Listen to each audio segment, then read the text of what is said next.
Doctor Shibu സംസാരിച്ച കാര്യങ്ങളുടെ തുടർച്ചയായി തന്നെയാണ് ഈ ഭാഗം വരുന്നത്. വാചാടോപവിദ്യകളും ന്യായവൈകല്യങ്ങളും ഇതാണ് റെട്രിക്കൽ പ്ലോയ്സ് ആൻഡ് ലോജിക്കൽ ഫാലസീസ്. ഇതാണ് ഞാൻ അടുത്ത ഏതാണ്ട് ഒരു മണിക്കൂറിനകത്ത് പറഞ്ഞു തീർക്കാമെന്ന് വിചാരിക്കുന്നത്. ചിലപ്പോൾ കുറച്ച് കൂടുതൽ സമയം വേണ്ടി വരാൻ സാധ്യതയുണ്ട്. വളരെയധികം സമയം നീണ്ടുപോവുകയാണെങ്കിൽ നമുക്കത് എവിടെ വേണമെങ്കിലും നിർത്താം. ആ രീതിയിലാണ് ഞാനത് പ്ലാൻ ചെയ്തിട്ടുള്ളത്.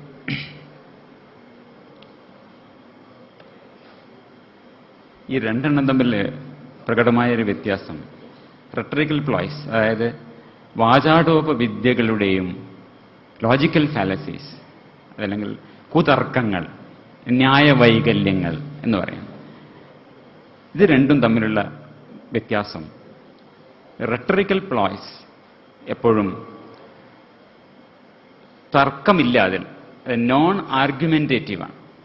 രണ്ടും നമ്മുടെ എന്ത് വിശ്വസിക്കണം, എന്ത് പ്രവർത്തിക്കണം, നേരത്തെ ഷിബു പറഞ്ഞതുപോലെ എന്ത് വിശ്വസിക്കണം, എന്ത് പ്രവർത്തിക്കണം എന്ന് നമ്മളെ ബോധ്യപ്പെടുത്താൻ ഉപയോഗിക്കുന്ന മാർഗങ്ങളാണ്. തർക്കത്തിലൂടെ ആവാം, അല്ലെങ്കിൽ മറ്റു മാർഗങ്ങളിലൂടെ ആവാം. അതിന് തർക്കമില്ലാതെ, തർക്കത്തിന്റെ വഴിയല്ലാതെ വാക്കുകളുടെ കേവലമായ ശക്തി കൊണ്ട് നമ്മളെ വിശ്വസിപ്പിക്കുന്ന രീതിയാണ് റെട്രിക്കൽ പ്ലോയ്, അല്ലെങ്കിൽ വാചാടോപവിദ്യ. അത് ഈ വാചാടോപവിദ്യകൾ എപ്പോഴും നമ്മളുടെ വികാരങ്ങളോടാണ് സംവദിക്കുന്നത്. നമ്മളുടെ വികാരങ്ങളുടെ മുകൾ വികാരങ്ങളെ വേട്ടയാടുകയാണ് അവ ചെയ്യുക. അതാണ് രാഷ്ട്രീയക്കാരും പരസ്യക്കാരും ഒക്കെ സാധാരണയായി ഉപയോഗിക്കുന്ന ഒരു രീതി. അതൊരു റെട്രിക്കൽ പ്ലോയ്, ഒരു വാചാടോപവിദ്യ.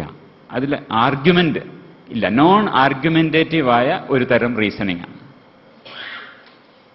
പക്ഷേ നമുക്ക് തോന്നാം ഇത് ആർഗ്യൂ ചെയ്യുകയാണ്, ഇതിലൊരു തർക്കമുണ്ട്, നമ്മളെ ബോധ്യപ്പെടുത്തുകയാണെന്ന് തെറ്റിദ്ധരിപ്പിക്കാൻ സാധിക്കും.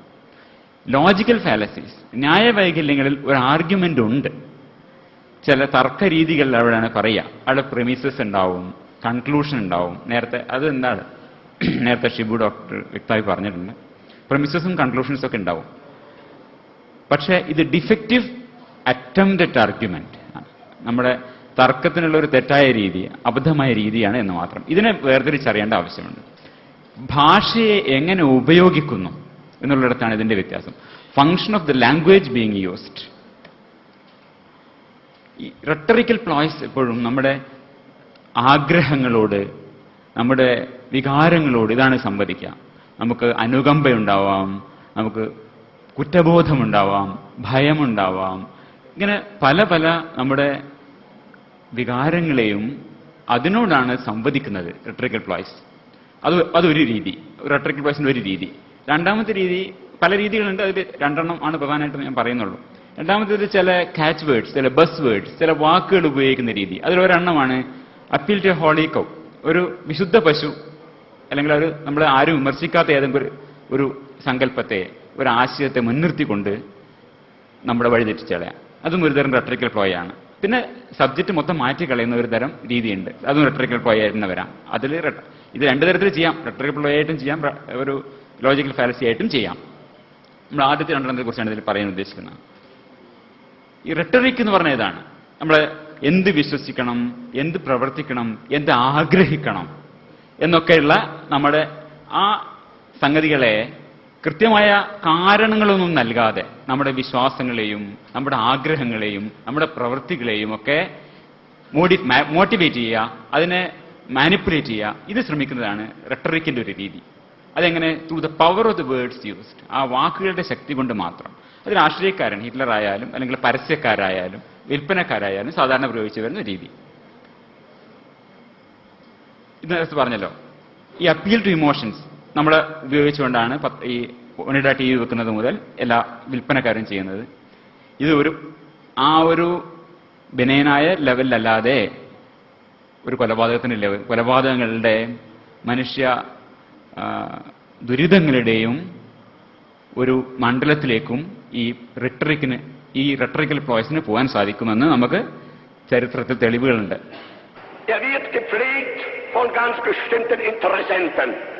Es ist eine kleine, wurzellose internationale Clique, die die Völker gegeneinander hetzt.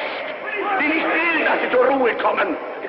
Es sind das die Menschen, die überall und nirgends zu Hause sind, die nirgends einen Boden haben, auf dem sie gewachsen sind, sondern die heute in Berlin leben, morgen genauso gut in Brüssel sein können, übermorgen in Paris oder wieder in Prag oder in Wien oder in London und die sich überall zu Hause fühlen. Es sind die einzigen, die wirklich als internationale Elemente anzusprechen sind, weil sie überall ihre Geschäfte betätigen können. Aber das Volk kann ihnen ja nicht nachfolgen. Das Volk ist ja gekettet an seinen Boden, ist ja gekettet an seine Heimat, ist ja gebunden an die Lebensmöglichkeiten seines Staates, der Nation. അവർ ജൂതന്മാർ, അവർ വേരുകളില്ലാത്തവരാണ്. അവരിന്ന് ബെർലിനിൽ, നാളെ പാരീസിൽ, ഇങ്ങനെ വേരുകളില്ലാത്ത ഒരു ജനത. നാം ഈ മണ്ണിനോട് ബന്ധപ്പെട്ട് കിടക്കുന്നവർ, ഈ പിതൃരാജ്യത്തോട് ഇഴുകിക്കഴിയുന്നവർ.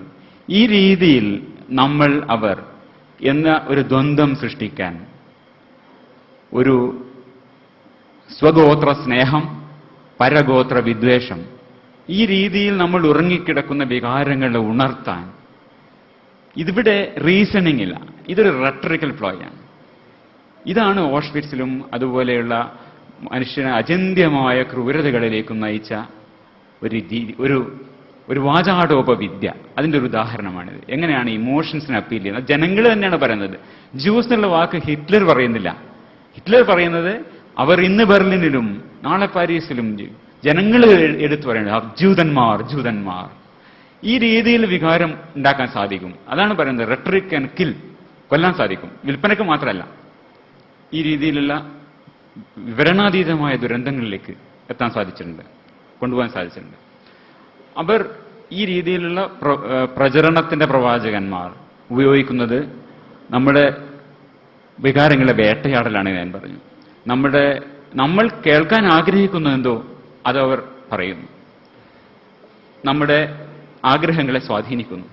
അവിടെ തെളിവുകൾ നൽകപ്പെടുന്നതേയില്ല. നൽകപ്പെടുന്ന തെളിവുകൾ ഏകപക്ഷീയമായതും വളച്ചൊടിച്ചതുമായ തെളിവുകളായിരിക്കും. പക്ഷെ ഒരു കാര്യമുള്ളത്, ഈ ഇമോഷണൽ അപ്പീൽ എന്നത് തീർച്ചയായും 100% തെറ്റാണ് എന്ന് പറയാൻ സാധിക്കില്ല. സിഗരറ്റ് പാക്കറ്റിന്റെ മുകളിൽ ഒരു ശ്വാസകോശാർബുദത്തിന്റെ ചിത്രം പതിക്കുന്നത് വാസ്തവത്തിൽ ശാസ്ത്രീയമായ അത് നമ്മളെ പേടിപ്പിക്കാൻ തന്നെയാണ്. അത് ഒരു അപ്പീൽ ടു ഫിയർ ആണ്. പക്ഷെ അതിന്റെ പിന്നിൽ ഒരു റീസൺ ഉണ്ട്. ആ റീസണിലേക്ക് അപ്പോൾ അതാണ് പറയുന്നത്, നമ്മളൊരു ആക്ഷൻ എടുക്കുമ്പോൾ, നമ്മളൊരു കൃത്യം ചെയ്യുമ്പോൾ, പ്രവർത്തിക്കുമ്പോൾ, വിശ്വസിക്കുമ്പോൾ അതിന്റെ പിന്നിലൊരു റീസൺ ഉണ്ടാവണം. കേവലമായ വാചാടോപവിദ്യകളിൽ മാത്രം കുടുങ്ങി റീസൺ ഇല്ലാതെ ചെയ്യരുത്. ഈ വാചാടോപവിദ്യക്ക് അതിൻ്റെതായ സ്ഥാനം സാധാരണ പ്രചരണത്തിലുണ്ട്. പക്ഷെ അതിന്റെ പിന്നിൽ കൃത്യമായ കാരണങ്ങൾ ഉണ്ടായിരിക്കണം. ഇല്ലെങ്കിൽ നമ്മൾ അത് ആക്സെപ്റ്റ് ചെയ്യരുത്. കേവലമായ ഈ വാചാടോപവിദ്യ നമ്മളുടെ വിശ്വാസങ്ങളെയോ നമ്മുടെ പ്രവൃത്തികളെയോ സ്വാധീനിക്കുന്നതിന് നമ്മൾ അനുവദിക്കരുത്. ഈ ഒബ്ഫസ്കേഷൻ ഓഫ് റീസൺസ്, അതാണ് ഇമോഷണൽ അപ്പീലിന്റെ കുഴപ്പം. നമ്മുടെ ഈ കാരണങ്ങളെ, കാര്യകാരണ ബന്ധത്തെ അത് മറച്ചു വെക്കുന്നു. അവിടെയാണ് ഈ ഇമോഷണൽ അപ്പീലിന്റെ കുഴപ്പം. ഇത് വേറൊരു അപ്പീൽ ടു പിറ്റി, നമ്മുടെ ദീനാനുകമ്പയാണ് ഇത് ഉപയോഗിക്കുന്നത്. തൃശ്ശൂർ വർക്ക് ചെയ്ത കാലത്ത് അവിടെ റൗണ്ടിൽ കണ്ടിട്ടുള്ള ഒരു ക്രിസ്ത്യൻ സംഘടനയുടെ ഒരു പരസ്യ പലകയുടെ ഒരു രൂപം ഞാൻ ഉണ്ടാക്കിയതാണ്. വളരെ വലിയൊരു കുട്ടി, ഒരു പൂർണ്ണ വളർച്ചയെത്തിയ ഒരു മനുഷ്യഭ്രൂണമാണ് അവിടെ വെച്ചിരിക്കുന്നത്. ഇത് വാസ്തവത്തിൽ ഒരുപാട് എവിടെ തെളിവുകളെയോ വസ്തുതകളെയോ ഒക്കെ അവഗണിച്ചുകൊണ്ട് കേവലമായ നമ്മുടെ ദീനാനുകമ്പയെ, നമ്മുടെ കുറ്റബോധത്തെയൊക്കെ ഉണർത്താൻ വേണ്ടിയുള്ള ഒരു വാചാടോപവിദ്യ മാത്രമാണ്. ഇതേ വാചാടോപവിദ്യ, ഈ അപ്പീൽ ടു പിറ്റി എന്നുള്ളത് അനാഥ മന്ദിരങ്ങൾ സാധാരണയായി ഉപയോഗിക്കുന്നതാണ്. ഏതാണ്ട് മധ്യ കേരളത്തിലേക്ക് പോയി കഴിഞ്ഞാൽ റോഡ് സൈഡിലെ നാഷണൽ ഹൈവേയുടെ 2 ഭാഗത്തും വലിയ വലിയ ബിൽ ബോർഡുകൾ കാണാം. അവിടെ അനാഥ കുട്ടികൾ, അവരുടെ കൂടെ സിനിമാ താരങ്ങൾ നിൽക്കുന്നു. അവർ ഒരു അനാഥ മന്ദിരത്തിന്റെ വലിയ വലിയ പരസ്യങ്ങൾ കാണാം. അദ്ദേഹം സിനിമ നിർമ്മിക്കുന്നു എന്നാണ് പറയുന്നത്. ഈ അനാഥ മന്ദിരക്കാരൻ സിനിമ നിർമ്മിക്കുന്നു. അപ്പോ ഇവിടെ ഉപയോഗിക്കപ്പെടുന്നത്. നമ്മളുടെ ദിനാനുകമ്പ, സഹാനുഭൂതി എന്നിവ ചൂഷണം ചെയ്യപ്പെടുകയാണ് ചെയ്യുന്നത്. ഈ വ്യക്തിപരമായി നമുക്ക് പലർക്കും ഒരു അഴിമതികളൊന്നും ഉന്നയിക്കാൻ പറ്റാത്ത മദർ തെരേസയെ കുറിച്ച് ക്രിസ്ത്യൻസ് പറയുക, അവർ ദരിദ്രരുടെ സുഹൃത്തല്ല, ദാരിദ്ര്യത്തിന്റെ സുഹൃത്താണ് എന്നാണ്. ഈ സ്ത്രീകളെ നിർബന്ധിതമായ പുനരുൽപാദനത്തിന് നിർബന്ധിക്കുന്ന രീതിയിലുള്ള അബോർഷനാണ് ലോകത്തെ ഏറ്റവും അപകടകരമായ കാര്യമെന്നാണ് മദർ തെരേസ പറയാം. ഈ രീതിയിലുള്ള ആശയങ്ങളൊക്കെ പലപ്പോഴും ഇതിന്റെ പിന്നിൽ പ്രവർത്തിക്കുന്നുണ്ട്. അത് ഞാൻ പറഞ്ഞു വന്നത് അപ്പീൽ ടു പിറ്റി എന്നത് വളരെ വിനയനായി എന്ന് നമുക്ക് ഉപയോഗിക്കപ്പെടുമ്പോൾ പോലും പലപ്പോഴും അതിന്റെ പിന്നിലുള്ള ഹിഡൻ അജണ്ടകൾ കാണാം എന്നുള്ളതാണ് പറയാൻ ശ്രമിച്ചത്. ഈ എല്ലാ റെട്രിക്കൽ പോയ്സിന്റെയും ഒരു പ്രശ്നം ഇതാണ്. ദേ ഒബ്ഫസ്കേറ്റ് ദ റീസൺ. ഹിഡൻ അജണ്ടകൾ പലപ്പോഴും മറക്കപ്പെടുന്നു ഈ അപ്പീൽ ടു പിറ്റി കൊണ്ട്. ഒരു കാർട്ടൂൺ എന്ന് മാത്രം. അമ്മയെ കൊന്നയാൾ അയാളൊരു അനാഥനായി പോയി, അദ്ദേഹത്തെ ശിക്ഷിക്കരുതെന്ന് വക്കീൽ പറയുന്നത് ഒരു പരിഹാസ്യമായ അപ്പീൽ ടു പിറ്റിയുടെ ഒരു പ്രയോഗം. അപ്പീൽ ടു ഫിയർ, ഭീതിയോടുള്ള, നമ്മളെ പേടിപ്പിച്ച് കുപ്പിയിലാക്കുക, പേടിപ്പിച്ച് നമ്മളെ വരുതിക്ക് നിർത്തുക. യേശുവിൽ വിശ്വസിക്കുക, അതല്ലെങ്കിൽ നരകത്തീയിലെരിയുക.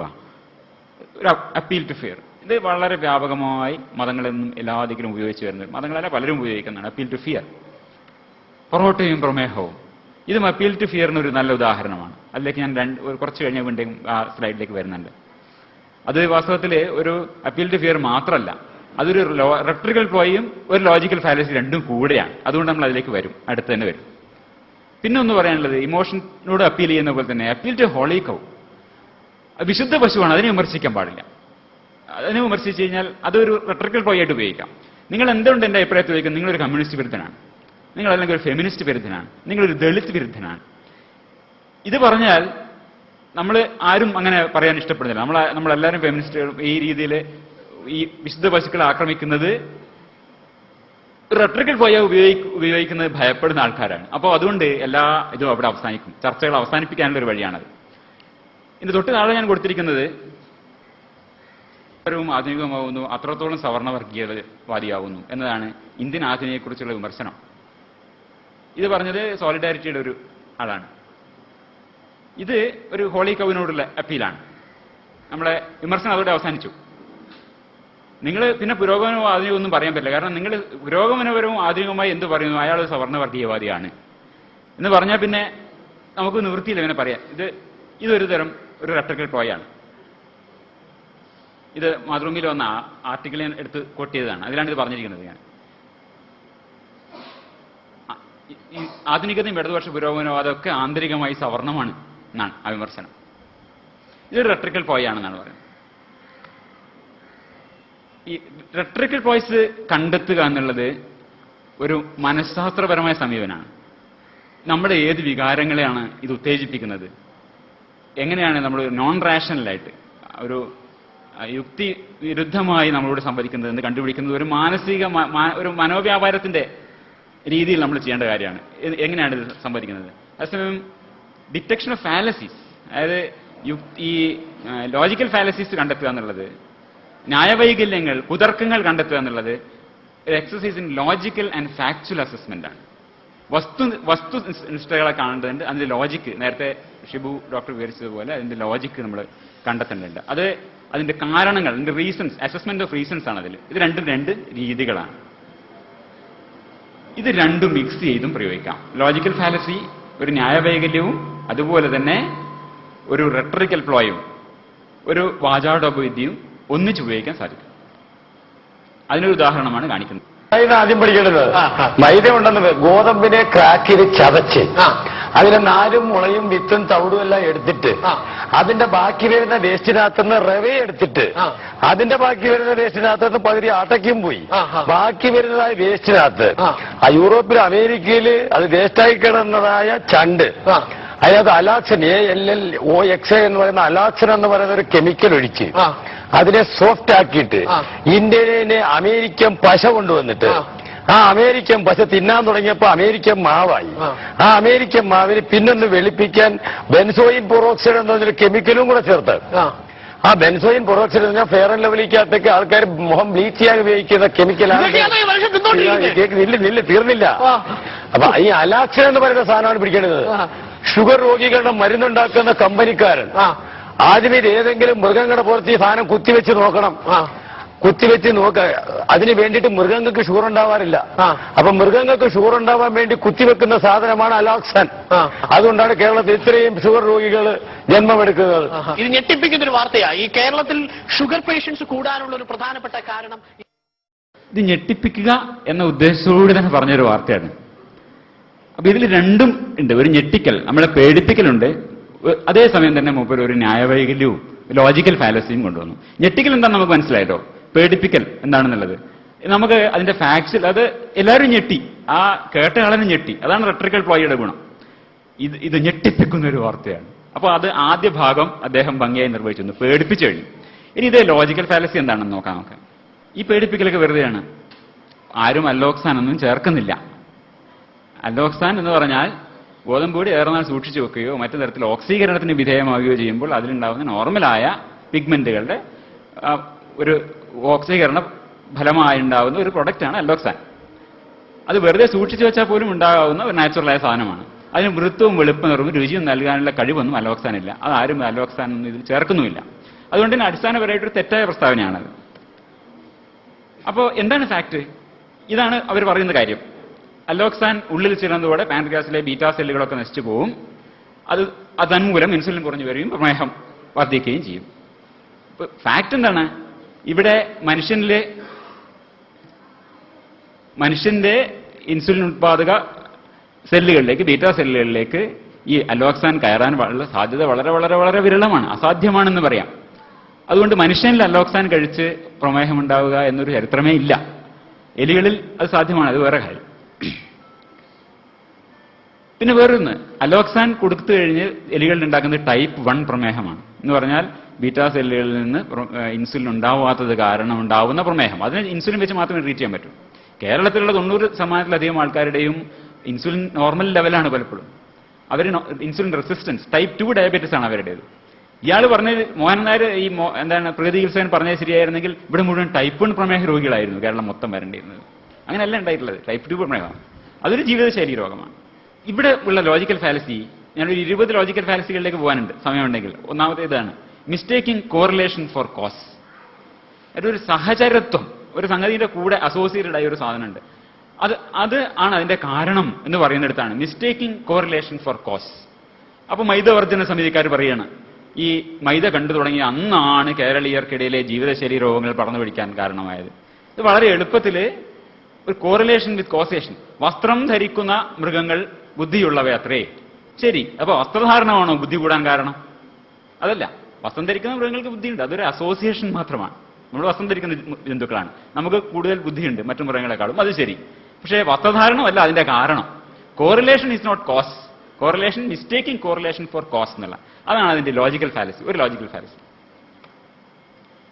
ഇതിന് കോസൽ ഫാലസീസ്, അതായത് ഒരു കാരണങ്ങളെ സംബന്ധിച്ച ന്യായവൈകല്യങ്ങൾ എന്ന് പറയാം. അത് 3 എണ്ണമാണ്. അതൊന്ന് നമ്മൾ പറഞ്ഞത് fallacy for mistaking correlation for cause. രണ്ടാമത്തേത് പോസ്റ്റ് ഹോക്ക് ഫാലസി. അതിനുശേഷമാകയാൽ അത് കാരണം. ഇന്ന സംഗതി സംഭവിച്ചതിന് ശേഷമാണ് കാക്കയും വന്ന് പനമ്പഴം വീണെന്ന് പറഞ്ഞ പോലെ. ഇന്ന സാധനം വന്നതിന് ശേഷം ഇത് സംഭവിച്ചതുകൊണ്ട് അത് കാരണമാണ് ഇത് സംഭവിച്ചത് എന്ന് പറയാം. കറുത്ത പൂച്ച കുറിയെ കടന്നതുകൊണ്ട് ബസ് മിസ്സായിപ്പോയി. ഇത് രണ്ടും തമ്മിൽ ഒരു പോസ്റ്റ് ഹോക്ക് ഫാലസിയാണ്. കറുത്ത പൂച്ച കടന്നു, അതൊരു വാസ്തവം. ബസ് മിസ്സായി വേറൊരു സംഗതി. അതിനുശേഷം ഇത് സംഭവിച്ചതുകൊണ്ട് അയാൾ അതിനെ രണ്ടിനെയും ബന്ധപ്പെടുത്തി post hoc ergo propter hoc. ഇത് കാരണം ഇതിന് ശേഷം സംഭവിച്ചതാകിയാൽ അത് കാരണം എന്ന് വെച്ചാൽ അത് രണ്ടാമത്തെ കോസൽ ഫാലസി. മൂന്നാമത്തെ inversion of cause and effect. അതെങ്ങനെയാണ്? പാല് കുടിച്ചു കഴിഞ്ഞാൽ ദാഹം മാറും, ശരി. പക്ഷെ ദാഹം ഉണ്ടാവുന്നത് പാല് കുടിക്കാത്തതുകൊണ്ടാണെന്ന് പറയാൻ പറ്റില്ല. മൈദ കൊണ്ടാണ് തീരുമാനിക്കുന്നതോടുകൂടി മൈദവർജന സമിതിക്കാർ മൈദ നിരോധിച്ചാൽ കേരളത്തിൽ ഇതൊക്കെ പറയുമെന്ന് വിചാരിക്കുന്നു. ഇതാണ് inversion of cause and effect. അതുകൊണ്ട് കേരളത്തിലെ നമ്മളെല്ലാം കൂടുതൽ കൂടുതൽ ചോറും അതിന് ഒരു തവിക്കണക്കിന് ചോറും അല്ലെങ്കിൽ ഒരു കുന്നോളം ചോറും കുറെ പപ്പടവും അതിന് കുറെ വെളിച്ചെണ്ണയും ഒക്കെ കൂടെ ഇങ്ങനെ ഈ മൈദക്ക് പോയാൽ അടിച്ചു കയറ്റി എന്ന് പറഞ്ഞതുകൊണ്ട് ഈ പ്രമേഹം ഇല്ലാതാവില്ല. അപ്പൊ മൈദയാണ് ഇതിന്റെ അത് അമിത ലളിതവൽക്കരണം എന്ന് നേരത്തെ പറഞ്ഞു. അമിത ലളിതവൽക്കരണത്തെ കുറിച്ച് ഡോക്ടർ ഷിബു പറഞ്ഞു. അതാണ് അമിത ലളിതവൽക്കരണം. ഇത് മൈദയാണ് ഇതിന്റെ ഒക്കെ കാരണം. സിംപ്ലിഫൈ, വളരെ ഓവർ സിംപ്ലിഫൈ ചെയ്ത് അതൊരു ചിന്താവൈകല്യമാണ്. ഈ പോസ്റ്റ് ഹോക്ക് ഫാലസി ഒന്നുകൂടി വിശദമായിട്ട് പറയാം. ആദ്യത്തെ നമ്മൾ പറഞ്ഞു കഴിഞ്ഞു. ഇതൊരു ഹോമിയോക്കാരന്റെ പുസ്തകത്തിന് അടുത്താണ്. ഉണ്ണിക്കുട്ടന് പനിയും ദേഹത്ത് ചൊറിഞ്ഞു തടിപ്പും തുടങ്ങി. എന്റെ അടുത്ത് കൊണ്ടുവന്നു. ആദ്യം തന്നെ ഡോക്ടറെ അടുത്ത് കൊണ്ടുപോയി 2-3 ദിവസം ചികിത്സ നടത്തി. ഡോക്ടർ 2-3 ദിവസം ചികിത്സ നടത്തി. രോഗം കുറഞ്ഞില്ല. അപ്പോൾ കുട്ടി എന്റെ അടുത്ത് കൊണ്ടുവന്നു. 48 മണിക്കൂറിനുള്ളിൽ രോഗം സുഖമായി. ഹോമിയോക്കാരന്റെ അവകാശവാദമാണ്. അതിന്റെ കാരണം എന്താണ്? അദ്ദേഹം കൊടുത്ത മരുന്ന് ഇത് തിണർപ്പ് ചൊറിഞ്ഞു തടിക്കുക, ഇംഗ്ലീഷിൽ അർട്ടിക്കേറിയ എന്ന് പറയും. എപ്പിസ് എന്ന ഔഷധം കൊടുത്താണ് ഈ രോഗം ഭേദമാക്കിയത്. എപ്പിസ് എന്നത് തേനീച്ചയുടെ വിഷമാണല്ലോ. തേനീച്ച കുത്തിയാൽ ദേഹത്ത് അടിച്ചു വരുമല്ലോ വേദനയും. അതുപോലെ രോഗത്തിന് എപ്പിസ് ഫലപ്രദമാണ്. സമേന ശാന്തി എന്ന തത്വത്തിന് ഉത്തമ ഉദാഹരണമാണിത്. തേനീച്ച ആ മരുന്നിനെ നേർപ്പിച്ച് അതില്ലാതാക്കി കഴിഞ്ഞ ഒരു ദശലക്ഷക്കണക്കിന് വട്ടം നേർപ്പിച്ച് ഇല്ലാതാക്കി കഴിഞ്ഞ തേനീച്ച വിഷം കൊടുത്താൽ തേനീച്ച കുത്തിയതുപോലുള്ള പാടുകളുണ്ടെങ്കിൽ അത് അപ്രത്യക്ഷമാവും എന്ന സിദ്ധാന്തത്തിന് അദ്ദേഹം കാരണം. ഇതാണ് post hoc ergo propter hoc എന്ന ഫാലസിയുടെ ഉദാഹരണമായിട്ട് ഞാൻ പറയാം വിചാരിച്ചത്. കാരണം ഈ അർട്ടിക്കേറിയ എന്ന് പറഞ്ഞതിനെ കുറിച്ചുള്ള ശാസ്ത്രീയമായ ഒരു വിശകലനമാണ് ഈ പറയുന്നത്. സാധാരണ നിലക്ക് തന്നെ 24-48 മണിക്കൂറിന് തന്നെ പോകുന്ന ഒരു സാധനമാണ്. സീരിയസ് ആയ സംഗതി. രോഗികൾക്ക് വേണ്ടി കൊടുക്കുന്ന ഒരു വിശദീകരണത്തിന്റെ ഒരു കോപ്പിയാണിത്. You may not require any treatment. യാതൊരു ചികിത്സയും ഇതിന് ആവശ്യമില്ല. ആ ചൊറിച്ചിലിന് വേണമെങ്കിൽ ഒരു ആന്റിഹിസ്റ്റമിൻസ് കഴിക്കാം. തന്നെ പോകുന്ന ഒരു സാധനമാണിത്. ഇതാണ് അതിന്റെ ശാസ്ത്രീയ വസ്തുത. തന്നെ പോകുന്ന ഒരു വസ്തുവിന് അദ്ദേഹം ഈ മരുന്ന് കൊടുത്തതിന് കൊണ്ട് അതിനുശേഷം സംഭവിച്ചു. അതുകൊണ്ട് post hoc ergo propter hoc, അത് കാരണം സംഭവിച്ചു എന്ന് ഇയാൾ തെറ്റിദ്ധരിക്കാൻ. ഇതാണ് ഒരു പോസ്റ്റൽ ഫാലസിയിലെ ഒരെണ്ണം. പോസ്റ്റ് ഹോക്ക് ഫാലസി എന്ന് പറഞ്ഞത് ഉദാഹരണം പറഞ്ഞാണ്.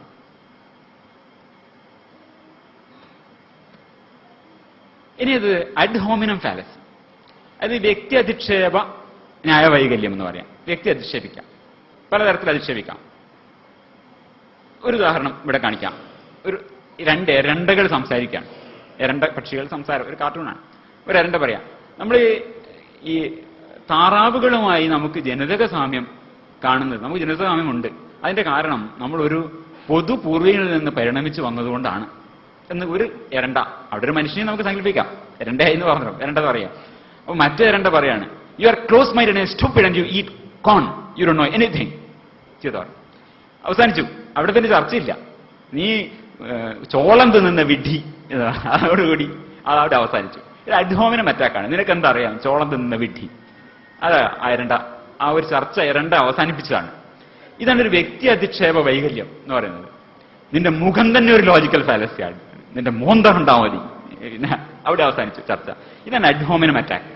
അതായത് ഇതൊരു അബ്യൂസീവ് അഡ്ഹോമിനം. അഡ്ഹോമിനത്തിനും പല ക്ലാസിഫിക്കേഷൻ. നമ്മളത്തെ ക്ലോസൽ ഫാലസീസിനെ പറഞ്ഞതുപോലെ അഡ്ഹോമിനത്തിനും കുറെ ക്ലാസിഫിക്കേഷനുകളുണ്ട്. അതൊന്ന് അബ്യൂസീവ് അഡ്ഹോമിനം. ആ കള്ളുടിയും പറഞ്ഞതല്ലേ, അപ്പൊ പിന്നെ അത് അങ്ങനെ ഉണ്ടാവും. പിന്നെ സർക്കംസ്റ്റാൻഷ്യൽ അഡ്ഹോമിനം. അവൻ അതുകൊണ്ട് മെച്ചമുണ്ട്, അവനതല്ലേ പറയൂ, അവനതുകൊണ്ട് മെച്ചമുണ്ടല്ലോ, അപ്പൊ അത് അവൻ അതേ പറയൂ. അതിന് പിന്നിൽ അവനൊരു താല്പര്യമുണ്ട്. Tu quoque fallacy. അപ്പൊ മകനോട് സിഗരറ്റ് വലിക്കുക എന്ന് പറയുമ്പോൾ എന്താ അച്ഛൻ സിഗരറ്റ് വലിക്കുന്നില്ലേ, അതുകൊണ്ട് സിഗരറ്റ് വലിയുടെ അപകടങ്ങൾ ഇല്ലാതാവുന്നില്ല. ഇതൊരു അഡ്ഹോമിനം അറ്റാക്കിന്റെ രീതിയാണ് tu quoque fallacy. Guilt by association. നിങ്ങളുടെ സ്വതന്ത്ര ചിന്ത അമേരിക്ക പ്രചരിപ്പിക്കുന്നതാണ്. എൻ്റെ ഒരു ബന്ധു എന്നോട് പറഞ്ഞാണ്, ഇത് അമേരിക്ക പ്രചരിപ്പിക്കുന്ന സ്വതന്ത്ര ചിന്തയാണ്. അമേരിക്കക്കാർ അങ്ങനെ പറയുന്നുണ്ടാവും, അതുകൊണ്ട് നമ്മൾ പറയുന്ന കാര്യം അസത്യമാകുന്നില്ലല്ലോ. അല്ലെങ്കിൽ ഇവന്റെ ബന്ധു ശരിയല്ല, ഇവന്റെ അച്ഛനെ ശരിയല്ല, അതുകൊണ്ട് ഇയാൾ ശരിയല്ല എന്ന് പറയാൻ വയ്യ. അതാണ് ഗിൽറ്റ് ബൈ അസോസിയേഷൻ. ഇതൊക്കെ അഡ്ഹോമിനം ഫാലസിയുടെ ഒരു 4 തരമാണ്. അതിൽ ചിലതിന് നമുക്ക് ഉദാഹരണങ്ങളിലേക്ക് പോകാം. മൈദയിലേക്ക് നമുക്ക് വീണ്ടും പോകാം. പൊറോട്ട നിന്നെയും നിന്റെ കുടുംബത്തെയും നശിപ്പിക്കും, മൈദക്കെതിരെ പോരാടുക എന്ന് പറഞ്ഞ ഒരു ലഘുരേഖ വളരെ വ്യാപകമായി പ്രചരിക്കപ്പെട്ടിട്ടുണ്ട്. ഇതിലൊരു അഡ്ഹോമിനം സർക്കംസ്റ്റാൻഷ്യൽ നമുക്ക് കാണാം. അഡ്ഹോമിനം സർക്കംസ്റ്റാൻഷ്യൽ ഇതിലുണ്ട്, ഗിൽറ്റ് ബൈ അസോസിയേഷൻ. രണ്ടിനും ഇതിൽ ഉദാഹരണം. ഇതിന് തുടർന്നുണ്ടായ ചർച്ചയിൽ ഇതിന് രണ്ടിനും നല്ല ഉദാഹരണങ്ങൾ കാണാം. ഇത് നമ്മുടെ സുഹൃത്തും കഴിഞ്ഞ പ്രോഗ്രാമിലൊക്കെ നമ്മൾ വന്നിട്ടുള്ള സൂരജ്, ഇപ്പം സൂരജ് ഇവിടെ ഇല്ല, ഇപ്പം അദ്ദേഹം വിദേശത്താണ്. കഴിഞ്ഞ പ്രോഗ്രാമിലൊക്കെ വന്നിട്ടുള്ള ആളാണ് സൂരജ് ഇതിനൊരു ഭംഗിയായി, സൂരജും 2 സുഹൃത്തുക്കളും ചേർന്ന് വളരെ ഭംഗിയായി ഒരു മറുപടി ഇതിന് എഴുതി. 2 സ്പൂൺ മൈദ പ്ലസ് 1 ചാക്ക് നുണ പ്രകൃതി ജീവന പൊറോട്ട എന്ന് പറഞ്ഞിട്ട് ഒരു വലിയ വളരെ വിശദമായ ഒരു മറുപടി ബ്ലോഗിൽ പബ്ലിഷ് ചെയ്തിട്ടുണ്ട്. അതാണ് ഒരു നേരത്തെ ഡോക്ടർ നരേന്ദ്ര നായിക്ക് പറഞ്ഞത്. ഒരു ഇത്തിരി കാര്യവും ബാക്കി മുഴുവനും പൊള്ളത്തരങ്ങളും കളവുകളും പറഞ്ഞു. അങ്ങനെയാണ് ഈ വ്യാജ പ്രസ്താവനകളുടെ ഒരു രീതി. 2 സ്പൂൺ മൈദയോട് 1 ചാക്ക് നുണയും കൂടെ ചേർത്തുണ്ടാക്കിയതാണ് പ്രജീവന പൊറോട്ട. വളരെ വിശദമായി ഈ അലോക്സാന്റെ കഥകളും ശാസ്ത്രീയത എന്താണെന്ന് വിശദീകരിച്ചു. ഇതൊക്കെ വിശദീകരിച്ച് അവിടെ വെച്ചു. അതിൽ പ്രത്യേകം പറഞ്ഞിട്ടുണ്ട്, ഞങ്ങൾക്ക് ഇതിൽ പ്രത്യേക താല്പര്യങ്ങളൊന്നുമില്ല, എന്റെ ശാസ്ത്രീയത വിശദീകരിക്കാൻ മാത്രമാണ് ഞങ്ങൾ ഉദ്ദേശിക്കുന്നത്. വളരെ പ്രത്യേകം പറഞ്ഞിട്ടുണ്ട്. അതിന് കിട്ടിയ മറുപടിയാണ് ഇതൊക്കെ. മൈദക്കമ്പനിയിൽ നിന്ന് അച്ചാരം വാങ്ങിച്ച ഡോക്ടർമാർ മൈദ അനുകൂല പ്രചരണം ആരംഭിച്ചിട്ടുണ്ട്. കൂടുതൽ രോഗങ്ങളുണ്ടായാലേ അവർക്ക് ഡോക്ടർ ബിരുദം സമ്പാദിക്കുന്നതിന് ഉപയോഗിച്ച് പൈസയുടെ മുതലും പലിശയും കിട്ടുള്ളൂ. ഇതാണ് ഒരു തരത്തിലുള്ള ഒരു ആർഗ്യുമെന്റ്, ഒരു തരത്തിലുള്ള അഡ്ഹോമിനം. നമ്മൾ നേരത്തെ പറഞ്ഞു പലതരം അഡ്ഹോമിനം. അതിലെ സർക്കംസ്റ്റാൻഷ്യൽ അഡ്ഹോമിനം. അവൻ അതല്ലേ പറയൂ, അവൻ അതുകൊണ്ട് മെച്ചമുള്ളതല്ലേ. ഡോക്ടർമാർക്ക് കൂടുതൽ രോഗികളുണ്ടായാലേ ജീവിക്കാൻ പറ്റൂ. അപ്പൊ കൂടുതൽ രോഗികളുണ്ടാവണമെങ്കിൽ എന്ത് വേണം? മൈദ പ്രചരിപ്പിക്കണം. അപ്പൊ അതുകൊണ്ട് സർക്കംസ്റ്റാൻഷ്യൽ അഡ്ഹോമിനം, അതാണ് സർക്കംസ്റ്റാൻഷ്യൽ അഡ്ഹോമിനത്തിന്റെ ഒരു മാതൃക. ഇതുമായി ഗിൽറ്റ് ബൈ അസോസിയേഷൻ. കൊക്കക്കോള പ്രചരിപ്പിക്കാൻ കാശ് വാങ്ങിയത് ഡോക്ടർമാരുടെ സംഘടനയല്ലേ, IMA അല്ലേ. ട്രോപ്പിക്കാന സ്പോൺസർ ചെയ്തതിനെ കുറിച്ച് അതിന് എന്റെ ക്ലാസ്മേറ്റ് ഡോക്ടർ ബാബുവാണ് അതിന് വലിയൊരു സമരം തന്നെ നടത്തിയത് IMAക്കെതിരെ. അദ്ദേഹം അതിന് പല ഭീഷണികൾ നേരിട്ടുണ്ട്. അപ്പൊ ആ രീതിയിലുള്ള കറക്റ്റീവായ കാര്യങ്ങളൊക്കെ നടന്നു. എന്നിരിക്കലും കൊക്കക്കോള പ്രചരിപ്പിക്കാൻ IMA കാശ് വാങ്ങി എന്നുള്ളതും സൂരജിന്റെ പേരടിക്കാണ്. അപ്പൊ അതാണ് ഗിൽറ്റ് ബൈ അസോസിയേഷൻ. ഇത് IMAക്കാരൻ അല്ലേ, IMA ഇങ്ങനെ ചെയ്തിട്ടുണ്ടല്ലോ, അപ്പൊ ഇയാൾ പറഞ്ഞു ശരിയല്ല. ന്യായമല്ല, ഇത് പറയുന്നത് ശരിയോ തെറ്റോ എന്നുള്ളത് പ്രസക്തമേ അല്ല. ഇയാൾക്ക് ഇതുകൊണ്ട് കാര്യമുണ്ടോ? ഇയാളുള്ള അസോസിയേഷൻ പണ്ട് അങ്ങനെ ചെയ്തിട്ടുണ്ടോ? ഇതാണ് അഡ്ഹോമിനം അറ്റാക്കിന്റെ രീതി. ഇതൊരു ലോജിക്കൽ ഫാലസിയാണ്. അപ്പൊ ഇതിന് മറുപടി പറഞ്ഞിട്ടുണ്ട്. ഇതിന് മറുപടി സൂരജ് പറഞ്ഞ അവസാനം അഡ്ഹോമിനം അറ്റാക്ക് നമ്പറൊക്കെ പഴഞ്ചരക്കാണ് എന്ന് കൃത്യമായി സൂരജ് അതിന് മറുപടിയും കൊടുത്തു. അഡ്ഹോമിനം അറ്റാക്ക് ഇതാണ് അഡ്ഹോമിനം അറ്റാക്കിന്റെ രൂപം. വാദങ്ങൾ ഉപയോഗിച്ച് ശാസ്ത്രീയമായി അത് തെളിയിക്കാൻ ശ്രമിക്കാം. അതല്ലാതെ ഇത് എന്തുകൊണ്ടാണ് അഡ്ഹോമിനം അറ്റാക്ക്. ഇനി അഡ്ഹോക് ഫാലസിയിലേക്ക് പോവാം. അഡ്ഹോക് ഫാലസി എന്ന് പറഞ്ഞാൽ എന്തെങ്കിലും ഒരു സിദ്ധാന്തത്തിന്റെ കപ്പൽ മുങ്ങിപ്പോവാണെങ്കിൽ ഉടനെ അവിടെ മൈദയും പശയും കടലാസും കൊണ്ട് ഒട്ടിക്കാൻ ശ്രമിക്കുന്ന ഒരു അഡ്ഹോക് രീതി. അതിനായിട്ട് പ്രത്യേക സിദ്ധാന്തം കൊണ്ടുവരാം. പ്രാർത്ഥിച്ചാൽ എന്റെ ക്യാൻസർ പ്രാർത്ഥിച്ചപ്പോൾ മാറി. അതെയോ, ശരി. അപ്പൊ എല്ലാവരും അങ്ങനെ പ്രാർത്ഥിച്ചാൽ മാറുമോ? മാറുന്നില്ലല്ലോ അങ്ങനെ. അതങ്ങനെ അവർ ശരിക്കും പ്രാർത്ഥിക്കാത്തതുകൊണ്ടായിരിക്കും. എത്രയോ ആൾക്കാർ പ്രാർത്ഥിക്കുന്നുണ്ട്. എന്നെ അമ്മായി വളരെയധികം പ്രാർത്ഥിച്ചു, അത് പ്രാർത്ഥിച്ചിട്ടും അവർ മരിച്ചു പോവുകയാണ് ചെയ്തു. ദൈവത്തിന്റെ വഴികൾ വിചിത്രമാത്രേ. ഈ ദൈവത്തിന്റെ വഴികൾ വിചിത്രമാത്രേ എന്നുള്ള ഒരു അഡ്ഹോക് ഫാലസിയാണ്. അപ്പൊ അതുവരെ കൊണ്ടുവന്ന ആർഗ്യുമെന്റ് ഒക്കെ പോയി. ഇത് പല ദിക്കിലും ഉപയോഗിക്കുന്നതാണ്. വ്യാജവൈദ്യന്മാരും പലരും ഉപയോഗിക്കുന്ന അഡ്ഹോക് ഫാലസി. സിദ്ധാന്തത്തിന്റെ തുള വീണും കപ്പൽ മുങ്ങുമ്പോൾ പൊട്ടിക്കാൻ കൊണ്ടിരുന്ന ഒരു രീതിയാണ് മൈദ പശയും കടലാസുമാണ് ഈ അഡ്ഹോക് ഫാലസി എന്ന് പറഞ്ഞാൽ. ഇതിൽ ഹോമിയോപ്പതിയിൽ ഒരു ഉദാഹരണം കാണാം. അവഗാഡ്രോ നിയമം വെച്ച് നോക്കുകയാണെങ്കിൽ ഹോമിയോപ്പതി കംപ്ലീറ്റ് പെശകാണ്. ഒരു തരത്തിലും അത് ശരിയാവാൻ സാധ്യതയില്ല. അത് വിശദീകരിക്കാം. അപ്പൊ അതിനെ മറികടക്കാൻ വെള്ളത്തിന്റെ ഓർമ്മ, മെമ്മറി ഓഫ് വാട്ടർ എന്നൊരു തിയറി ഉണ്ട്, ഒരു അഡ്ഹോക് തിയറി. അതൊന്ന് വിശദീകരിക്കാം. അപ്പൊ ഇത് ഹോമിയോക്കാരന്റെ പുസ്തകത്തിന്റെ പറഞ്ഞ എങ്ങനെയാണ് ആവർത്തന പ്രക്രിയയുടെ ഒരു രൂപം. ആദ്യം 10 തുള്ളിയിൽ ലയിപ്പിക്കുന്നു, പിന്നെ അതിന്റെ ഒരു തുള്ളി എടുത്ത് 100 തുള്ളി, 1000 തുള്ളി, 10,000 തുള്ളി, 1,00,000 തുള്ളി, അങ്ങനെ പോകും. ഇത് അവരുടെ പുസ്തകത്തിന്റെ അടുത്തുള്ള ആവർത്തന പ്രക്രിയയുടെ രൂപരേഖ. ഫസ്റ്റ് പൊട്ടൻസി, സെക്കൻഡ് പൊട്ടൻസി എന്ന് പറഞ്ഞ് കൊണ്ടുവരും. ഇങ്ങനെ വരുമ്പോഴേക്കും ഇതിന്റെ ഒരു കുഴപ്പം ഇതാണ്. 1810 ഹനുമാന്റെ ഈ ഓർഗനോൺ എന്ന് പറഞ്ഞ പുസ്തകം വരുന്നത്. അതിനും 1 കൊല്ലം കഴിഞ്ഞിട്ടാണ് അവഗാഡ്രോ സിദ്ധാന്തം, അവഗാഡ്രോ ഹൈപ്പോത്തസിസ്, അവഗാഡ്രോ നിയമം എന്നൊക്കെ പറഞ്ഞ സംഗതി വന്നത്. അതും വളരെ വർഷങ്ങൾ കഴിഞ്ഞിട്ടാണ് എന്താണ് യഥാർത്ഥത്തിൽ അവഗാഡ്രോ നമ്പർ എന്ന് കണ്ടെത്തുക പോലും ചെയ്തിട്ടുള്ളത്. അപ്പൊ ഇതിനൊക്കെ മുമ്പുള്ള ഒരു ശാസ്ത്രപൂർവ്വ ധാരണയാണ് ഹനുമാൻ ഉണ്ടായിരുന്നത്. അവഗാഡ്രോ കണ്ടത് എന്താണ്? ഒരു കൃത്യമായ അളവ് ഒരു വസ്തു എടുക്കുകയാണെങ്കിൽ അതൊരു കൃത്യമായ അളവ് തന്മാത്രയുള്ളൂ. ഇൻഡെഫിനിറ്റ് ആയിട്ട് അസംഖ്യ തന്മാത്രകളില്ല. ഉദാഹരണത്തിന് ഒരു 18 ഗ്രാം വെള്ളം എടുക്കുകയാണെങ്കിൽ അതിൽ 6.022 പെരുക്കണം ഇൻറ്റു 10 ന്റെ 23 10⁻⁻³ ഇതൊരു നമ്പറാണ്, അവഗാഡ്രോ നമ്പർ. അത്രയും മോളിക്യൂൾസ്, അത്രയും തന്മാത്രകളെ അതിലുണ്ടാവും, അതിൽ കൂടില്ല. അപ്പോൾ വെള്ളത്തിലായാലും ഏത് സാധനം ആയിക്കോട്ടെ, എന്തൊരു വസ്തു, കാർബൺ ആയാലും സ്വർണമായാലും എന്ത് വസ്തു എടുത്താലും അതിന്റെ ഒരു മോളാർ വെയിറ്റ് നമ്മൾ ഒരു മോൾ എടുക്കുകയാണെങ്കിൽ അതിൽ കൃത്യമായ അളവ് ഇത്ര നമ്പർ മോളിക്യൂളുകൾ മാത്രമേ ഉണ്ടാവൂ എന്നുള്ളതാണ് അവഗാഡ്രോ സിദ്ധാന്തം. അത് ഇത്രയും വർഷങ്ങളായിട്ടും വളരെ അടിസ്ഥാനപരമായ ഒരു ശാസ്ത്ര നിയമം, ഒരു രസതന്ത്രത്തിന്റെ അടിസ്ഥാന നിയമമാണ്. ഇത് നിഷേധിച്ച ഒരു ശാസ്ത്രമില്ല, ഒരു രസതന്ത്രം സാധ്യമല്ല. അങ്ങനെ ഒരു രസതന്ത്രമേ ഇല്ല. ഹനുമാൻ സാധാരണ 30C ഡയലൂഷൻ ആണ് അദ്ദേഹം ഉപയോഗിച്ചിരുന്നത്.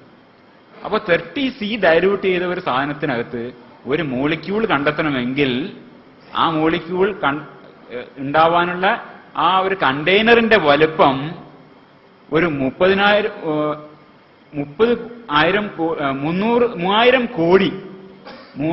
കോടി മടങ്ങ് ഭൂമിയേക്കാൾ വലുപ്പം ഉള്ള ഒരു കണ്ടെയ്നറിൽ കൊള്ളുന്ന വെള്ളം എടുത്താലേ ഉണ്ടാവൂ ഒരു മോളിക്യൂളിനെ കിട്ടാൻ പറ്റൂ. ഒരു തന്മാത്രയെ കിട്ടണമെങ്കിൽ അത്രയും പണം. അതാണ് അവഗാഡ്രോ സിദ്ധാന്തത്തിന്റെ അതിന്റെ ഫലം. അവഗാഡ്രോ സിദ്ധാന്തം നമ്മൾ മനസ്സിലാക്കിയ ശേഷം ഹനുമാനെ മനസ്സിലാക്കുമ്പോൾ ഇത് പൂർണ്ണമായും ഇൻഇഫക്റ്റീവാണ്, അസാധ്യമാണ്.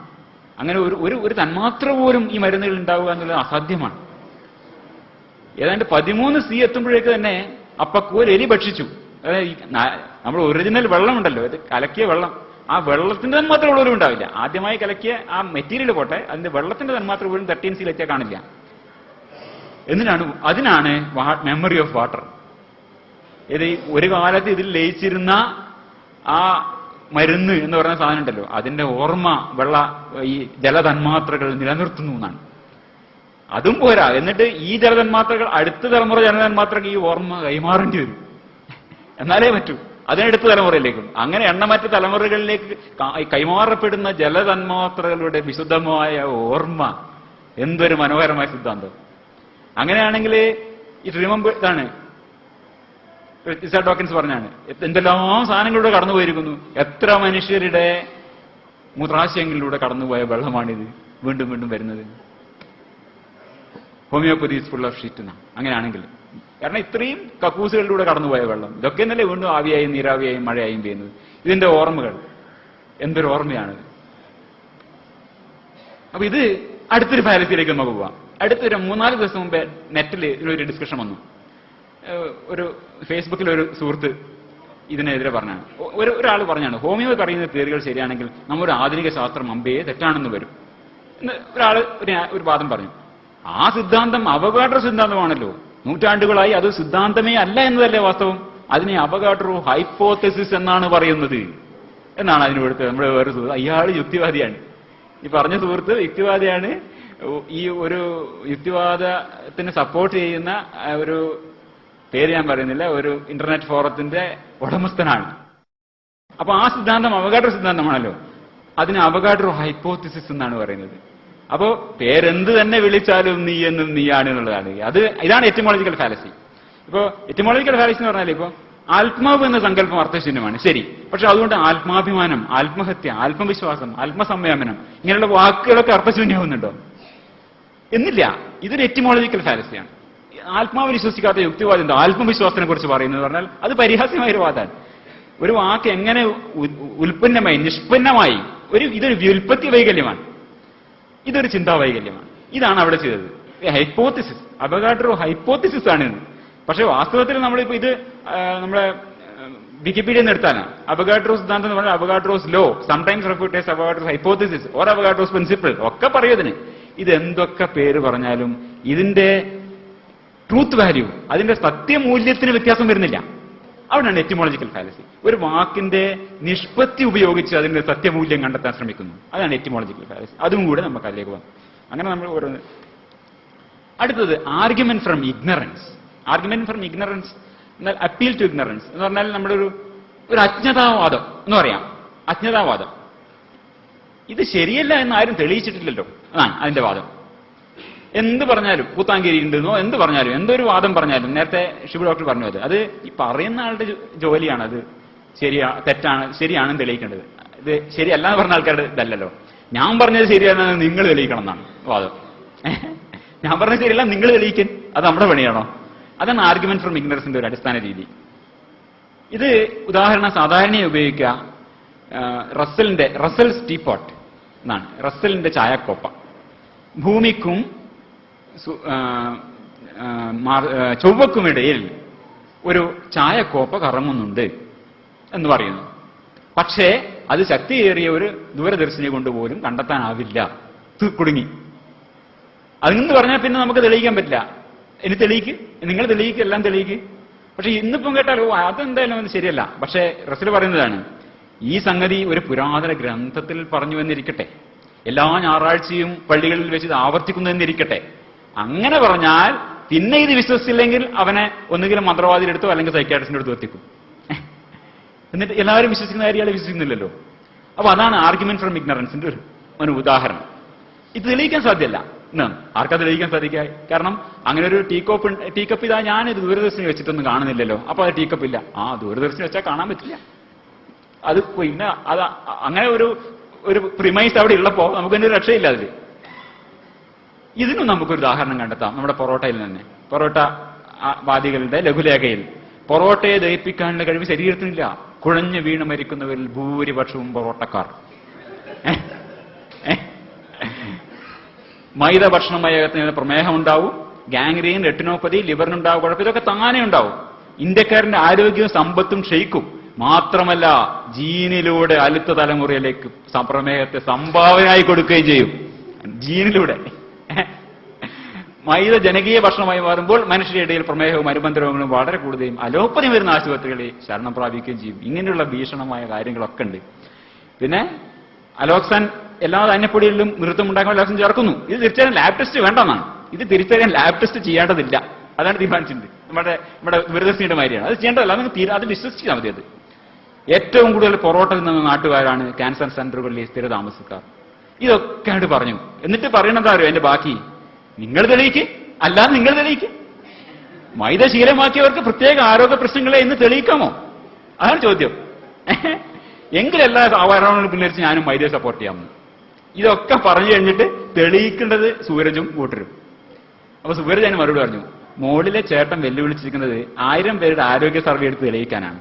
പറക്കുന്ന പന്നി ലോകത്ത് എവിടെയെങ്കിലും ഉണ്ടാവും എന്ന് പ്രസ്താവന നടത്തുന്ന ഒരുത്തൻ ആ പ്രസ്താവന ശരിയാണെന്ന് തെളിയിക്കാൻ ആദ്യം ചെയ്യേണ്ടത് പറക്കുന്ന ഒരു പന്നിയെ ലോകത്തിന് മുമ്പ് അവതരിപ്പിക്കുന്നതാണ്. അല്ലാതെ പറക്കുന്ന പന്നി ഇല്ല എന്ന് മക്കളോട് തെളിയിക്കാൻ ആവശ്യപ്പെടുകയല്ല വേണ്ടത്. ബേർഡൻ ഓഫ് പ്രൂഫ് എന്ന് പറയും. അതാണ് പറഞ്ഞത്. അപ്പോ അപ്പീൽ ടു ഇഗ്നറൻസ് ഇതാണ്.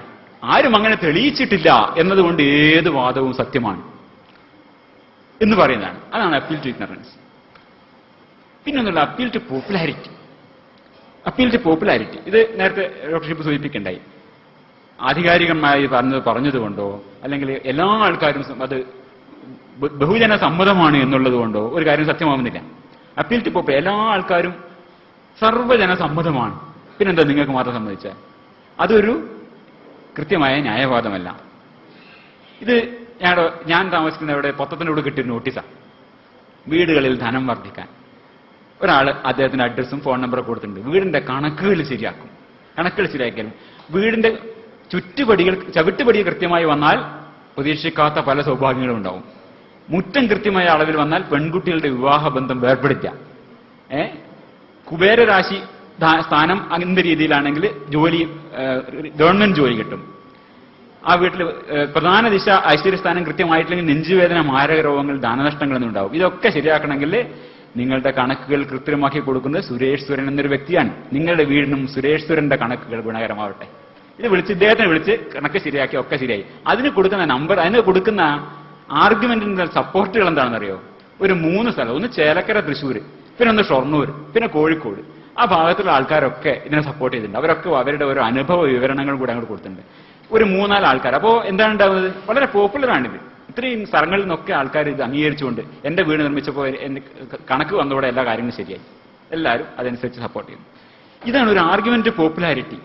ഇതൊരു വാദവൈകല്യമാണ്. 60,000 ആൾക്കാർ 1960 മുതൽ പാർശ്വരോഗങ്ങളില്ലാതെ ലൈംഗിക ശക്തി തിരിച്ചു കിട്ടി. 60,000 ആൾക്കാർ. ഈ 60,000 ആൾക്കാരും 60,000 ആൾക്കാർ ചെയ്തിട്ടുണ്ടല്ലേ? ഒരു അപ്പീൽ ടു പോപ്പുലാരിറ്റിയാണ്. പിന്നെന്നുള്ളത് അപ്പീൽ ടു അതോറിറ്റി.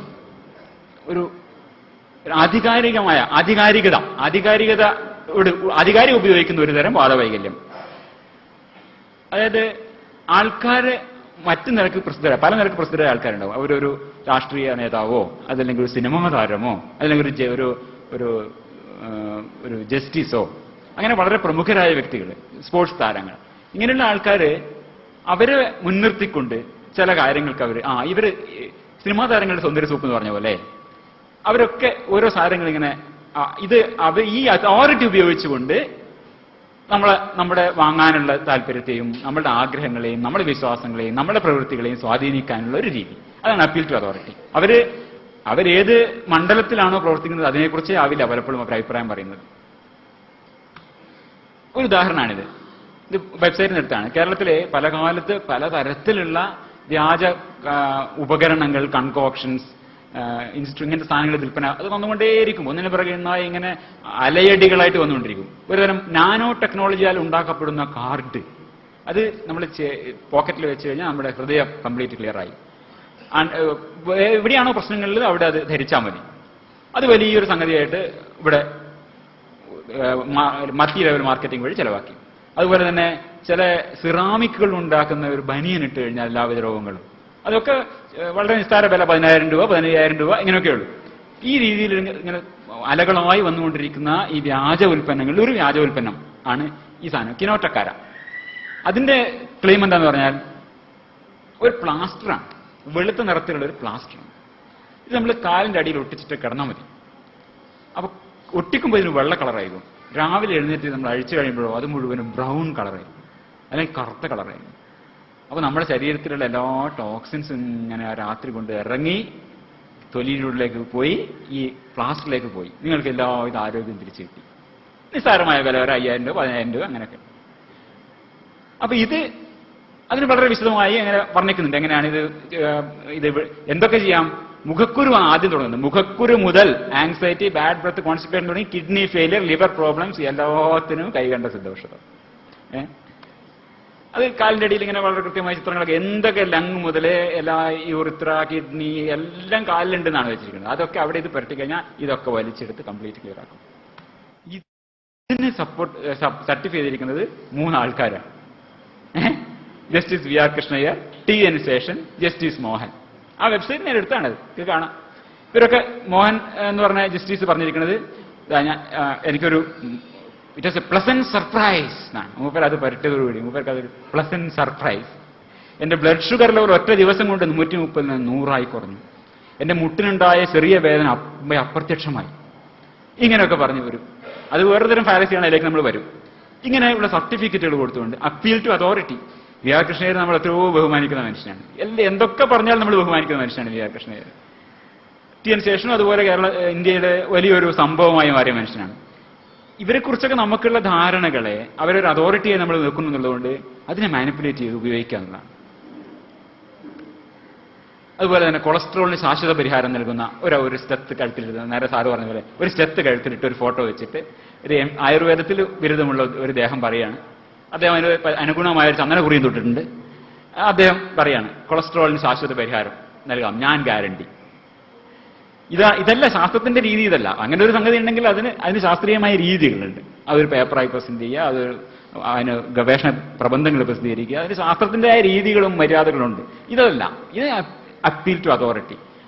ഇയാളൊരു ആയുർവേദ കോളേജിന്റെ പ്രിൻസിപ്പൽ ആയിരുന്നു എന്നാണ് അദ്ദേഹത്തിന്റെ ക്വാളിഫിക്കേഷൻ. അദ്ദേഹം പറയാണ് കൊളസ്ട്രോൾ ഞാൻ ഗ്യാരണ്ടി, എന്റെ ചികിത്സാനുഭവം കൊണ്ടൊരു സാക്ഷ്യപ്പെടുത്തുന്നതിൽ എനിക്ക് സന്തോഷവും ചാരിതാർത്ഥ്യവും ഉണ്ട്. ഇതാണ് അപ്പീൽ ടു അതോറിറ്റിയുടെ രൂപം. അതുപോലെ ഉയർന്ന ആരോഗ്യ മാനദണ്ഡങ്ങൾ പാലിക്കുന്ന സിംഗപ്പൂർ ഗവൺമെന്റിന്റെ അംഗീകാരം, അതൊരു അപ്പീൽ ടു അതോറിറ്റി. പക്ഷേ അപ്പീൽ ടു അതോറിറ്റി എപ്പോഴും തെറ്റല്ല. കാരണം എല്ലാ കാര്യത്തിലും നമുക്ക് വൈദഗ്ധ്യം ഉണ്ടാവുക സാധ്യമല്ല. അപ്പോൾ നമ്മൾ വിദഗ്ധരുടെ അഭിപ്രായങ്ങൾ എടുക്കേണ്ടി വരും. അപ്പോൾ നമ്മൾ ചില കാര്യങ്ങൾ ശ്രദ്ധിക്കേണ്ടതുണ്ട്. ഈ വിദഗ്ധന് ഈ പ്രത്യേക മേഖലയിൽ യഥാർത്ഥത്തിൽ വൈദഗ്ധ്യമുള്ള ആളാണോ, അത് ആദ്യം അറിയണം. അദ്ദേഹത്തിന്റെ ആ ഫീൽഡിൽ നിന്നുകൊണ്ടാണോ അദ്ദേഹം അഭിപ്രായം പറയുന്നത്. പൊതുവെ ആ രംഗത്ത് ഈ രീതിയിലുള്ള ആധികാരികതയുള്ള വ്യക്തികൾ പറയുന്ന അഭിപ്രായം തന്നെയാണോ ഇദ്ദേഹം പറയുന്നത്. ഈ വക കാര്യങ്ങൾ ശ്രദ്ധിച്ചിട്ടേ നമ്മൾ ഒരു അതോറിറ്റിയുടെ വാക്കുകളെ മുഖവിലക്കെടുക്കാവൂ. Appeal to authority is not always wrong, always a fallacy. അതുപോലെ തന്നെ വേറൊരു appeal to vague appeal to authority. അങ്ങനെ ഡോക്ടർമാർ പറയുന്നു. ഇപ്പൊ ഞാനത് സ്കാൻ ചെയ്യാൻ വിട്ടുപോയി. ഒരു മെലിയാനുള്ള ശരീരഭാരം കുറക്കാനുള്ള സാധനത്തിന്റെ പരസ്യത്തിൽ പറയുന്നതാണ് മണിപ്പാൽ കോളേജിൽ സാക്ഷ്യപ്പെടുത്തിയത്. മണിപ്പാൽ കോളേജിൽ സാക്ഷ്യപ്പെടുത്തിയത് എന്ത് സാക്ഷ്യം ഒന്നുമില്ല, മണിപ്പാൽ കോളേജിൽ സാക്ഷ്യപ്പെടുത്തിയത്. അതുപോലെയാണ് ഇതിന് വെയ്ഗ് അപ്പീൽ ടു അതോറിറ്റി. ഇത് സിഗരറ്റിന്റെ പരസ്യമാണ് പഴയത്. കൂടുതൽ ഡോക്ടർമാർ വലിക്കുന്ന cigarette Camel. Vague appeal to authority. അതുപോലെ തന്നെ വേറൊരു ഫാലസിയാണ്, ഇതും ഒരു തരം അപ്പീൽ ടു അതോറിറ്റിയാണ്, റെഞ്ചിങ് ഫ്രം കോണ്ടെക്സ്റ്റ്, സന്ദർഭത്തിൽ നിന്ന് അടർത്തിയെടുക്കുക. ഒരു ചെറിയ വീഡിയോ കാണിച്ചു തരാം. സന്ദർഭത്തിൽ നിന്ന് അടർത്തിയെടുക്കുന്നത് വെച്ചാൽ ഒരു അതോറിറ്റിയെ കുറിച്ചൊക്കെ പറയും, പക്ഷെ അദ്ദേഹം ആ പറഞ്ഞതിന്റെ ആ കോണ്ടെക്സ്റ്റിൽ നിന്ന് അതിനെ പൂർണ്ണമായും അടർത്തിയെടുത്തുകൊണ്ട് മരിക്കാൻ പാടില്ലാത്തവർ കൂടെ രക്തം കൊടുത്താൽ മരിക്കും. ഇന്റേണൽ മെഡിസിൻ എന്ന് പറഞ്ഞൊരു പുസ്തകം എന്റെ കയ്യിലുണ്ട്. മെഡിക്കൽ കോളേജുകളിൽ ലോകമൊട്ടാകെ പഠിപ്പിക്കുന്ന പുസ്തകമാണ്. രക്തം കൈമാറുമ്പോൾ അനാഫൈലാറ്റിക് ഷോക്ക് ഉണ്ടായ ആള് മരിക്കാം, കാർഡിയോവാസ്കുലർ കൊളാപ്സ് ഉണ്ടാകാം, ഹൃദയത്തിന്റെ പ്രവർത്തനം നിലച്ചു പോകാം. 1995 രക്തം കയറ്റിയതുകൊണ്ട് മാത്രമുണ്ടായ 24 മരണങ്ങളെക്കുറിച്ചുള്ള പരാതി അമേരിക്കൻ ഫുഡ് ആൻഡ് ഡ്രഗ് അഡ്മിനിസ്ട്രേഷന് കിട്ടിയിരുന്നു എന്ന് ആ പുസ്തകം വ്യക്തമാക്കുന്നുണ്ട്. HIV-ക്കും എയ്ഡ്സിനും കാരണമായിട്ട് രക്തമാറ്റം എന്നതിനെ ഈ പുസ്തകം സംശയിക്കുന്നുണ്ട്. മോശം രക്തം കയറിയതുകൊണ്ടല്ല, നല്ല രക്തമാണെങ്കിൽ പോലും മറ്റൊരാളുടെ രക്തവും നമ്മുടെ ശരീരത്തിന് യോജിക്കില്ല. നമ്മുടെ രക്തത്തിലേക്ക് മറ്റൊരു സാധനവും കടക്കാൻ പാടില്ല.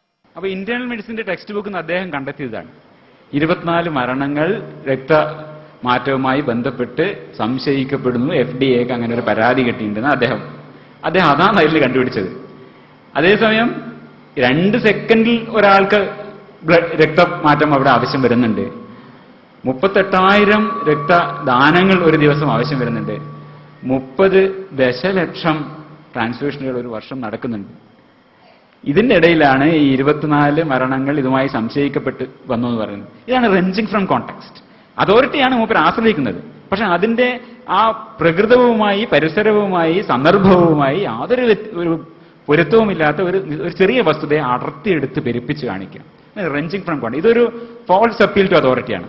പറഞ്ഞു കേട്ടാൽ മെഡിക്കൽ കോളേജുകളിൽ പഠിപ്പിക്കുന്ന പുസ്തകം, text book of internal medicine, ഒരു അതോറിറ്റിയാണ്. അതിന് എടുക്കുന്നതോ wrenching from context.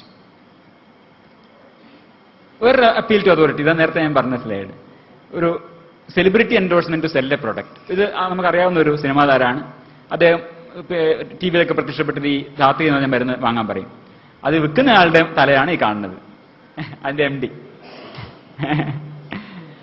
Appeal to authority അത് റെട്ടറിക്കൽ പ്ലോയ് ആയിട്ട് ഉപയോഗിക്കാം എന്നാണ്. Appeal to authority can be used as a rhetorical ploy. ഇതിൽ റീസൺ ഒന്നും പറയുന്നില്ല. ഇത് രണ്ടും കൂട്ടി ചേർത്ത് ഫേസ്ബുക്കിൽ ആൾ പോസ്റ്റ് ചെയ്ത് ഞാൻ എടുത്ത് കാണിച്ചെന്ന് മാത്രമേ ഉള്ളൂ. പിന്നെ ഒന്ന് ഉപയോഗിക്കുന്നത് ജാർഗണാണ്. വളരെ ജടിലമായ സാങ്കേതിക പദങ്ങൾ ഉപയോഗിച്ച് അതൊരു ഒരു ആധികാരികതയുടെ ഒരു ഇംപ്രഷൻ ഉണ്ടാക്കാൻ, കേട്ടാൽ വളരെ ആധികാരികമാണ്, ഒരു നമ്മളൊന്ന് ഭ്രമിപ്പിക്കുന്ന ഒരു ശബ്ദജാലം ഉപയോഗിക്കുകയാണ് ജടിലമായ സാങ്കേതിക പദങ്ങൾ ഉപയോഗിച്ച്. ഇതേണ്ട ഇന്ദുലേഖ മാതൃഭൂമിയുടെ ഫ്രണ്ട് പേജിൽ എത്ര കാശ് ഇതിനെ ചെലവാക്കുന്ന വിചാരിക്കുന്നത്. നൂതനമായ കോൾഡ് പ്രോസസ് ടെക്നോളജിയിലൂടെ വികസിപ്പിച്ചെടുത്തതിനാൽ ഇന്ദുലേഖയിൽ അടങ്ങിയിരിക്കുന്ന ഔഷധാംശങ്ങൾ പൂർണ്ണമായും ശരീരകോശങ്ങളിലേക്ക് ആഴ്ന്നിറങ്ങി വേഗത്തിൽ പ്രവർത്തിക്കുന്നു. എന്ത് കോൾഡ് പ്രോസസ് ടെക്നോളജി! വെറുതെ ഒരു നമ്മളെ ഭ്രമിപ്പിക്കാനുള്ള ഒരു ജഡില പദം അവിടെ പ്രയോഗിച്ചത് മാത്രമേ ഉള്ളൂ. അതല്ലാണ്ട് ഇതെന്താ വല്ല ചെടിയാണോ ഇങ്ങനെ വേരിലൂടെ ഇങ്ങനെ കയറ്റാൻ വേണ്ടിയുള്ള സാധനമാണ് മുടി എന്ന് പറഞ്ഞാൽ. അപ്പൊ ഇതാണ് ഒരു appeal to authority through a jargon. അതാണ് ജാർഗൺ ഉപയോഗിക്കുക എന്നുള്ള ഒരു തരം ഒരു ന്യായ വൈകല്യമാണ് നമ്മളിവിടെ കാണുന്നത്. പിന്നെ എന്നുള്ള അനക്ഡോട്ടൽ ഫാലസി. നമ്മുടെ വ്യക്തി അനുഭവങ്ങളുടെ അടിസ്ഥാനത്തിൽ കാര്യങ്ങൾ തീരുമാനിക്കാം. നമ്മുടെ വിശ്വാസങ്ങളെയും നമ്മുടെ പ്രവൃത്തികളെയും നമ്മുടെ ധാരണകളെയും ഒക്കെ രൂപീകരിക്കാൻ വ്യക്തി അനുഭവങ്ങളെ മാത്രം, ഒറ്റപ്പെട്ട വ്യക്തി അനുഭവങ്ങളെ ഉപയോഗിക്കുന്നതിന്റെ ഉദാഹരണം. അതിനൊരു TN ശേഷൻ പറഞ്ഞാണ്, but it happen to me. അതാണ് അതിൽ ഏറ്റവും പ്രധാനപ്പെട്ട വാചകം. There's a ruby in it, there's a pearl in it, there's a sapphire in it, there is an emerald in it, there is a diamond in it, God knows what else, 9 stones. And he realized this for me out of nowhere, and now I can touch it, I can pull it. Now you will say, I don't believe this, but it happened to me personally. And I am not a jungly kind of person. I've got a master's degree in physics. I got a master's degree in administration and economics from Harvard. I find nothing contradictory between that physics and the fact that I believe that this came out of the blue. But it happened to me personally. അതാണ് ഈ മോതിരം എനിക്ക് തന്നു. ഇതാണ് അദ്ദേഹം പറയുന്നത്. എനിക്കൊരു മോതിരം തന്നു. ഞാൻ മാസ്റ്റേഴ്സ് ഡിഗ്രി ഫിസിക്സിൽ മാസ്റ്റേഴ്സ് ഡിഗ്രിയുള്ള ആളാണ്. പക്ഷേ ഞാൻ പഠിച്ച ഫിസിക്സും ഈ മോതിരം ഔട്ട് ഓഫ് ദ ബ്ലൂ ശൂന്യതയിൽ നിന്ന് അദ്ദേഹം സൃഷ്ടിച്ചുവെന്നും അത് എന്നെ ഞാൻ അങ്ങനെ ഒരു തീരുമാനം എടുക്കുന്നത് എന്നെ അത് പ്രിവെന്റ് ചെയ്യുന്നില്ല എന്നാണ്. എന്റെ ഫിസിക്സും ഇതൊക്കെ ഒത്തുപോകുന്നതാണ് മൂപ്പര് പറയുന്നത്. അദ്ദേഹം അതിന്റെ കാരണം എന്താണ്? It happen to me personally. എനിക്കങ്ങനെ ഒരു മോതിരം കിട്ടിയതുകൊണ്ട് മൂപ്പര് പഠിച്ച ഫിസിക്സും ഒക്കെ അതൊക്കെ ഉണ്ടായാലും in spite of all that ഇത് ശരിയാണ്, കാരണം എനിക്ക് സംഭവിച്ചു. ഇതാണ് അനക്ഡോട്ടൽ ഫാലസി. ഒരു വ്യക്തിപരമായ ഒരു അനുഭവത്തിന്റെ അടിസ്ഥാനത്തിൽ നമ്മൾ എല്ലാ തീരുമാനങ്ങളും അതിന്റെ അടിസ്ഥാനത്തിൽ എടുക്കാനുള്ളതാണ്. നമ്മുടെ ചിന്തകളെയും നമ്മുടെ വിശ്വാസങ്ങളെയും ഒക്കെ അതനുസരിച്ച് മാറ്റാം. മതിയായ ഒരു തെളിവല്ല വ്യക്തി അനുഭവം എന്നാണ് പറയുന്നത്. വ്യക്തി അനുഭവങ്ങൾ ഈ രീതിയിലുള്ള തീരുമാനങ്ങൾ എടുക്കാൻ മതിയായ തെളിവല്ല. ജസ്റ്റിസ് മോഹന്റെ കാര്യം നമ്മൾ പറഞ്ഞു. ഇത് നമ്മൾ സാധാരണ കേൾക്കുന്നതാണ്. 40 ബീഡി വലിച്ചിരുന്ന എന്റെ അപ്പൂപ്പൻ 90-ാം വയസ്സോടെ ജയിച്ചു. എന്റെ ആലോചനക്കാരൻ 40-ാമത്തെ വയസ്സിൽ ക്യാൻസർ വന്നു. അദ്ദേഹം സിഗരറ്റ് തൊട്ടിട്ടില്ല.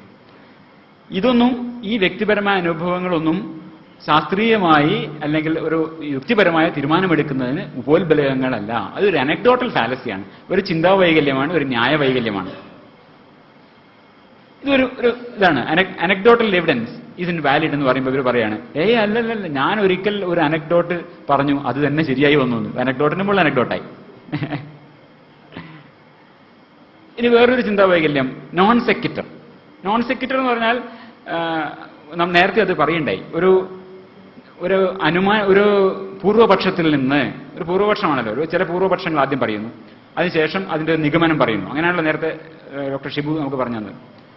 ഈ നിഗമനങ്ങളിൽ നിന്ന് ഈ നിഗമനത്തിലേക്ക് എത്താൻ ഈ പൂർവപക്ഷം പോരാ. ഈ ആദ്യം പറഞ്ഞ പ്രസ്താവനകളിൽ നിന്ന് ഇതിലേക്ക് എത്താൻ സാധിക്കില്ല. It does not follow. ഈ രീതിയിലുള്ള ചിന്താവൈകല്യങ്ങളാണ് നോൺ സെക്വിറ്റർ എന്ന് പറയുന്നത്. അത് പല തരത്തിലുണ്ട്, വളരെ കുറച്ച് ജടിലമാണ്. ഞാൻ വിശദമായിട്ട് അങ്ങോട്ട് പോകുന്നില്ല. ഉദാഹരണം നമുക്ക് ഏറ്റവും സാധാരണ കേൾക്കണതാണ്, പപ്പടം വട്ടത്തിലാവുക കൊണ്ടാവാം പയ്യന്റെ പാല് വെളുത്തതായി.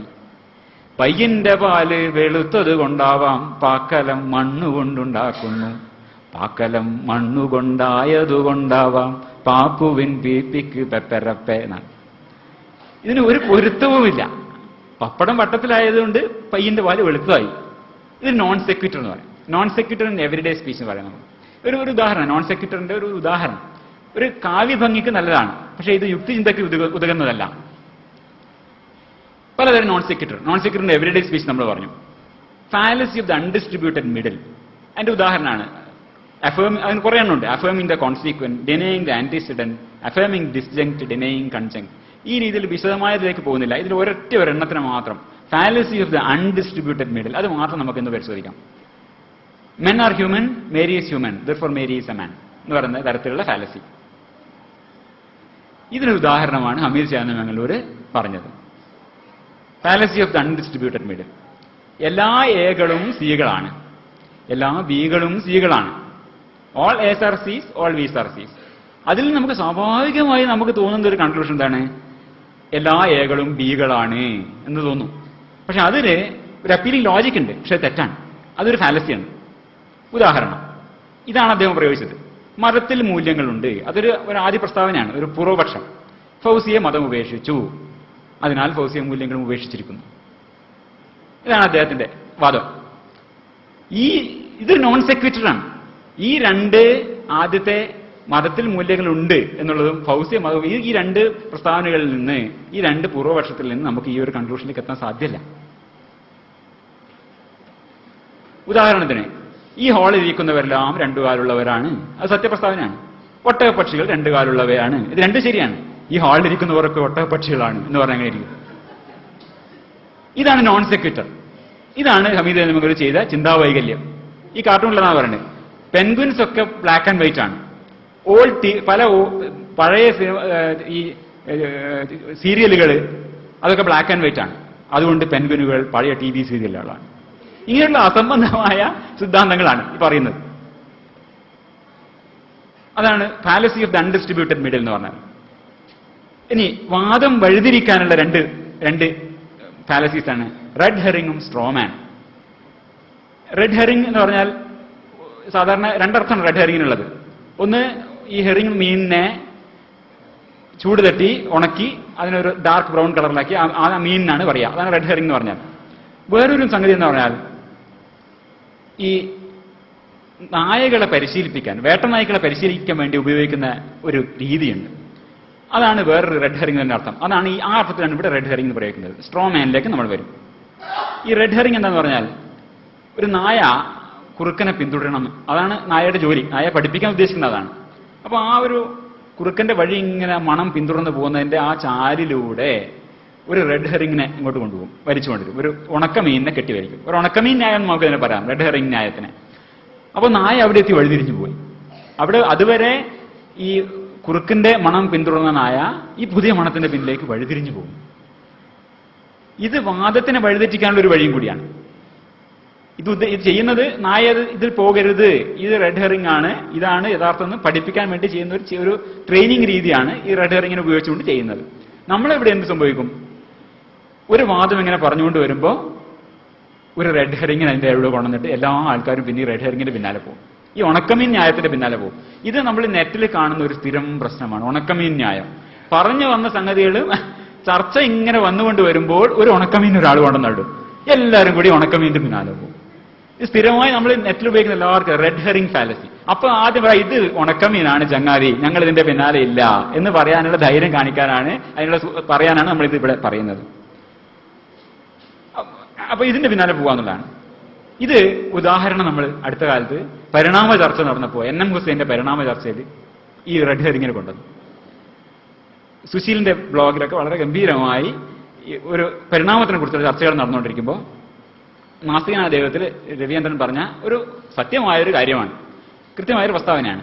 അതിനെടുത്തൊരു റെഡ് ഹെറിംഗ് ആയിട്ട് ഹുസൈൻ ഉപയോഗിക്കുന്നത് വളരെ ബുദ്ധിപൂർവ്വം. ഡ്രാഗൺ ഫ്ലൈ നിരന്തരവും പരിപാടിയുമായുള്ള പരിണാമത്തിന് അവസാനം രൂപപ്പെട്ടതാണ്. അതെന്താ, എല്ലാ ജീവജാലങ്ങളിലുള്ള എല്ലാ സംഗതികളും, കണ്ണും കൈയും ചിറകും തുമ്പിക്കൈയും എന്തൊക്കെ എടുത്താലും ഇതൊക്കെയും പടിപടിയായ പരിണാമത്തിന് അവസാനം രൂപപ്പെട്ടതാണ്. അത് തന്നെയാണ് പരിണാമ സിദ്ധാന്തം. അത് പൂർണ്ണമായും ശരിയായ ഒരു കാര്യമാണ്. ഇതില് ഹുസൈൻ വളരെ ബുദ്ധിപൂർവം ഒരു കാര്യം പ്രയോഗിച്ചു. ഈ തുമ്പികൾക്ക് വളരെ വർഷങ്ങളായി, നൂറ്റാണ്ടുകളായി പരിണാമങ്ങളൊന്നും സംഭവിച്ചിട്ടില്ല. അതങ്ങനെ പരിണാമം സംഭവിക്കാത്ത എത്രയോ ജീവികളുണ്ട്. നമ്മളെ സാധാരണ കോക്രോച്ച് മില്യൺസ് ഓഫ് ഇയേഴ്സ് ആയിട്ട് അതിനൊരു പരിണാമം സംഭവിച്ചിട്ടില്ല. അതുമല്ലാതെ ഡൈനോസറുകളുടെ കാലത്ത് ജീവിച്ചിരുന്ന ചില മീനുകളൊക്കെ ലിവിങ് ഫോസിലുകൾ എന്ന് പറയപ്പെടുന്നവയുണ്ട്. പരിണാമം അങ്ങനെ നിർബന്ധമായി സംഭവിച്ചോളണമെന്നില്ല. ആ ജീവികൾ അങ്ങനെ ജീവിച്ചു പോകുന്നുണ്ട്.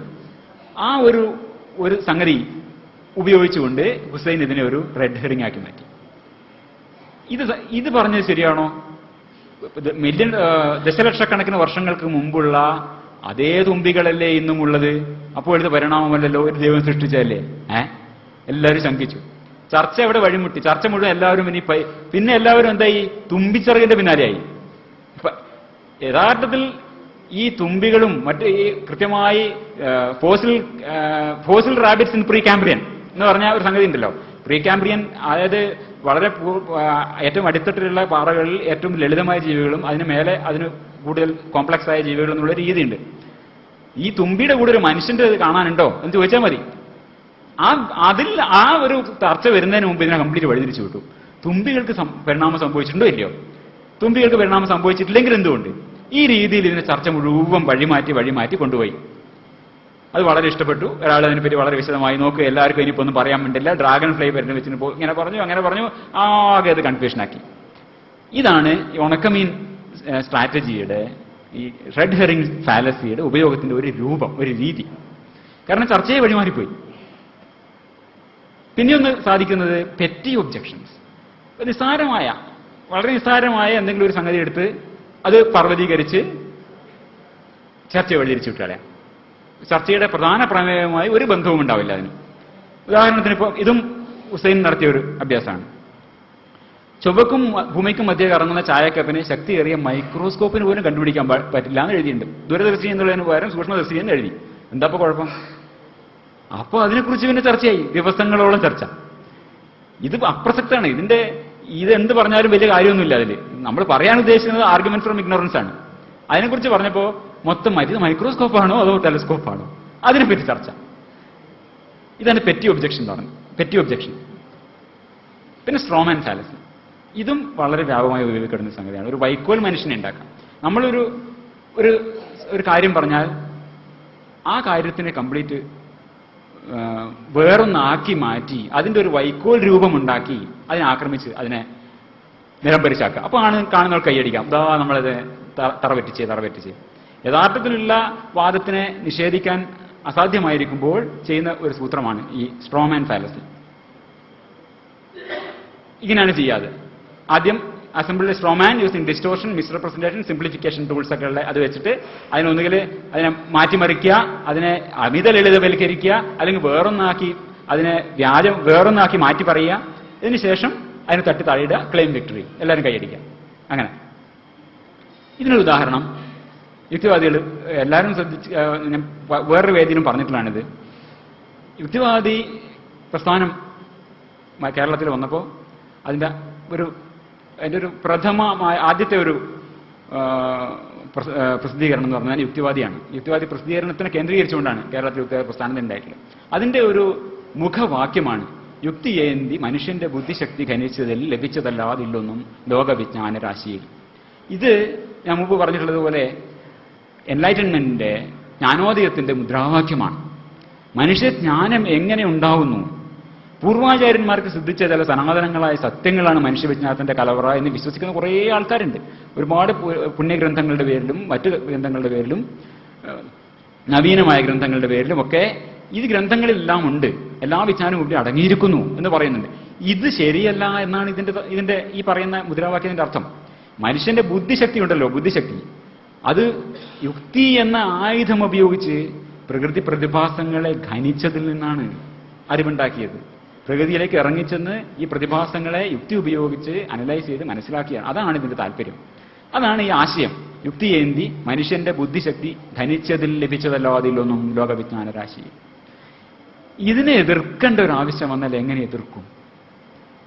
ഒരു മതവിശ്വാസിക്ക് ഇതിനെ എതിർക്കാൻ എളുപ്പമാണ്, അത് ശരിയല്ല, ഇതാണ് ശരി എന്ന് പറഞ്ഞ് അദ്ദേഹത്തിന്റെ വഴിക്ക് പോകാം. അതേസമയം ഒരു ഭൗതികവാദിക്ക് ഇത് എളുപ്പത്തിൽ, പക്ഷെ അദ്ദേഹത്തിന് ചില രാഷ്ട്രീയ കാരണങ്ങളുണ്ടോ മറ്റു കാരണങ്ങളുണ്ടോ ഇതിനെ എതിർക്കണമെന്നിരിക്കട്ടെ, പിന്നെ എന്താ ചെയ്യാൻ പറ്റുക? ഈ വാദത്തിനെ വളച്ചൊടിച്ച് വേറൊരു വാദമാക്കി മാറ്റി ഒരു സ്ട്രോമാൻ ഉണ്ടാക്കി അതിനെ ആക്രമിക്കാം. അത് ചെയ്തിട്ടുണ്ട്. സ്ട്രോമാൻ ഉണ്ടാക്കി അതിനെ ആക്രമിക്കാം. ഇതാണ് യുക്തിവാദവും കമ്മ്യൂണിസ്റ്റുകാരും എന്ന ഇതിൽ ആദരണീയനായ ഈമസ് ചെയ്തതെന്നുള്ളതാണ് ദുഃഖകരമായ സത്യം. അദ്ദേഹം അതിന് പറഞ്ഞ കാര്യം ഇതാണ്: മേൽക്കൊടുത്ത വരികളിൽ സൂചിപ്പിക്കുന്നത് വിജ്ഞാനരാശിയുടെ ഉറവിടം മനുഷ്യന്റെ ബുദ്ധിശക്തിയിൽ നടക്കുന്ന യുക്തിപ്രയോഗമാണ് എന്നാണല്ലോ. അർത്ഥം മൊത്തം മാറ്റിക്കളഞ്ഞു. മനുഷ്യന്റെ ബുദ്ധിശക്തിക്കകത്ത് നടക്കുന്ന യുക്തിപ്രയോഗത്തിൽ നിന്നാണ് വിജ്ഞാനം ഉണ്ടാവുന്നത് എന്നാണ് സഹോദരൻ പറഞ്ഞത് എന്ന് അതിനെ കംപ്ലീറ്റ് മാറ്റിക്കളഞ്ഞു. അർത്ഥമേ മാറ്റി. ഞാനൊരു ഒരിക്കലും അത് എഴുതേണ്ടായി. കൈക്കോട്ടേന്തി മനുഷ്യന്റെ കയ്യെ മാന്തി എടുത്തതിൽ ലഭിച്ചതല്ലാതില്ലൊന്നും ചേന വിൽപ്പനശാലയിൽ എന്ന് പറഞ്ഞാൽ എവിടെയാണ് ഇത് നടക്കുന്നത് പ്രയോഗം? അതുപോലെയാണ് ഇതിന്റെ അർത്ഥമുള്ളൂ. മനുഷ്യന്റെ കൈക്കോട്ട് പ്രയോഗം നടക്കുന്നു എന്ന് പറഞ്ഞ പോലെയോ ഒക്കെയാണ് ഇതിന്റെ അർത്ഥം വരിക. അപ്പോൾ കംപ്ലീറ്റ് അർത്ഥം മാറ്റിക്കൊണ്ട് പുതിയ ഒന്നാക്കി അതിനെ ആക്രമിക്കുക, അതാണ് ചെയ്തത്. പിന്നെ ഒന്നുള്ളത് സമാന ശബ്ദന്യായം. ഏതാണ്ട് തീരാതായിട്ട് ഒരു 5 മിനിറ്റ് കൊണ്ട് തീർക്കാമെന്ന് വിചാരിക്കണം. സമാന ശബ്ദന്യായം, ഫാലസി ഓഫ് ഇക്വിവൊക്കേഷൻ. അപ്പോൾ ഒരു വാക്കുകളുടെ അർത്ഥം തന്നെ ഒരു വാദത്തിനിടയിൽ വാക്കുകളുടെ അർത്ഥം മാറ്റിക്കളയാം. അങ്ങനെയും ഒരു തെറ്റായ ഒരു വാദരീതിയുണ്ട്. ഇതിന് ഒരു നെറ്റിൽ നടന്നൊരു ഡിസ്കഷനാണ്. ഊർജ്ജത്തെ നിർമ്മിക്കാനോ നശിപ്പിക്കാനോ സാധ്യമല്ല. അതെന്താണ്? ലോ ഓഫ് കൺസർവേഷൻ ഓഫ് എനർജിയാണ്. ഊർജ്ജത്തെ നിർമ്മിക്കാനോ നശിപ്പിക്കാനോ സാധ്യമല്ല. ഊർജ്ജത്തെ നിർമ്മിക്കാനോ നശിപ്പിക്കാനോ സാധ്യമല്ല എങ്കിൽ നമ്മുടെ ഉള്ളിലുള്ളതും നമ്മെ ചിന്തിക്കാനും കളിക്കാനും ഉറങ്ങാനും സഹായിച്ച, ചിലപ്പോൾ മറ്റു ജീവനുകളെ നശിപ്പിക്കാൻ പോലും ഉപയോഗിച്ച ആ ഊർജ്ജത്തിന് നമ്മുടെ മരണത്തിന് ശേഷം എന്ത് സംഭവിക്കുന്നു? എന്താണ് നിങ്ങളുടെ ശാസ്ത്രീയ വിശദീകരണം? ഇത് ഫേസ്ബുക്കിൽ നമ്മുടെ റാഷണലിസ്റ്റോട് ചോദിച്ച ഒരു വിശ്വാസിയുടെ ചോദ്യമാണ്. ഇവിടെ ഊർജ്ജം എന്ന് പറഞ്ഞതിന്റെ അർത്ഥം എന്താണ്? അതാണ് ഫാലസി ഓഫ് ഇക്വിവൊക്കേഷൻ. ആദ്യത്തെ പ്രസ്താവനയിൽ energy neither created or destroyed, ഊർജ്ജത്തെ നശിപ്പിക്കാനോ നിർമ്മിക്കാനോ സാധ്യമല്ല എന്ന് പറയുന്നത് ലോ ഓഫ് കൺസർവേഷൻ ഓഫ് എനർജിയുടെ അതാണ് പറഞ്ഞിരിക്കുന്നത്. അവിടെ ഊർജ്ജം എന്ന വാക്കിന്റെ അർത്ഥം എന്താണ്? ഇയാൾ പറയുന്ന ഊർജ്ജം എന്ന വാക്കിന്റെ അർത്ഥം എന്താണ്? ഇതിനെ രണ്ടർത്ഥങ്ങളെ, വിരുദ്ധമായ അർത്ഥങ്ങളെ യോജിപ്പിച്ച് ഈ ശബ്ദജാലം കൊണ്ട് നമ്മളെ ഭ്രമിപ്പിച്ചു. ഇത് തെറ്റായ ഒരു ന്യായീകരണത്തിലേക്ക്, ഒരു വികലവാദത്തിലേക്ക് നമ്മളെ നയിക്കുകയാണ് ചെയ്യുന്നത്. ഇവിടെ ലോ ഓഫ് കൺസർവേഷൻ ഓഫ് എനർജിയിൽ energy and neither be created എന്ന് പറയുന്ന അതിന്റെ അർത്ഥത്തിൽ, ആ അർത്ഥത്തിൽ എനർജി എന്നുള്ള ഡെഫിനിഷൻ എന്താണ്? Energy is a capacity for a physical system to perform work. അത്രേ ഉള്ളൂ. ആ വർക്കിന്റെ ഡെഫിനിഷൻ എന്താണ്? Work is equal to force into distance. കൃത്യമായ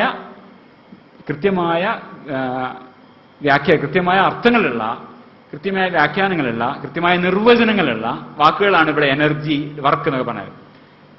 ഞാനിവിടെ നിൽക്കുന്നത് കൊണ്ട് പോലും ഞാനൊരു വർക്കും ചെയ്യുന്നില്ല യഥാർത്ഥത്തിൽ. ഇത് പ്രകാരം ഞാനൊരു വർക്കല്ല ചെയ്യുന്നത്. വർക്ക് ചെയ്യണമെങ്കിൽ ഒരു സാധനത്തിനെ ഡിസ്പ്ലേസ് ചെയ്യുന്നു, ഞാൻ തള്ളുന്നു, എന്നാൽ മാത്രമേ അത് വർക്കാവുന്നുള്ളതാണ് ഈ പർട്ടിക്കുലർ അർത്ഥത്തിൽ. വർക്കിന്റെ അത്ര നിശിതമായ നിഷ്കൃഷ്ടമായ അർത്ഥത്തിലാണ് വർക്ക് എന്നുള്ളതും അത് ചെയ്യാനുള്ള കഴിവ് എന്ന നിലയിൽ എനർജി എന്നും പറയുന്നത്. അതിനെ മൊത്തം ആ കോണ്ടെക്സ്റ്റിനെ മാറ്റിയെടുത്ത് അതല്ല, ആ അർത്ഥമല്ലാതെ വേറൊരർത്ഥമാണ് ഇദ്ദേഹം സങ്കല്പിക്കുന്നത്.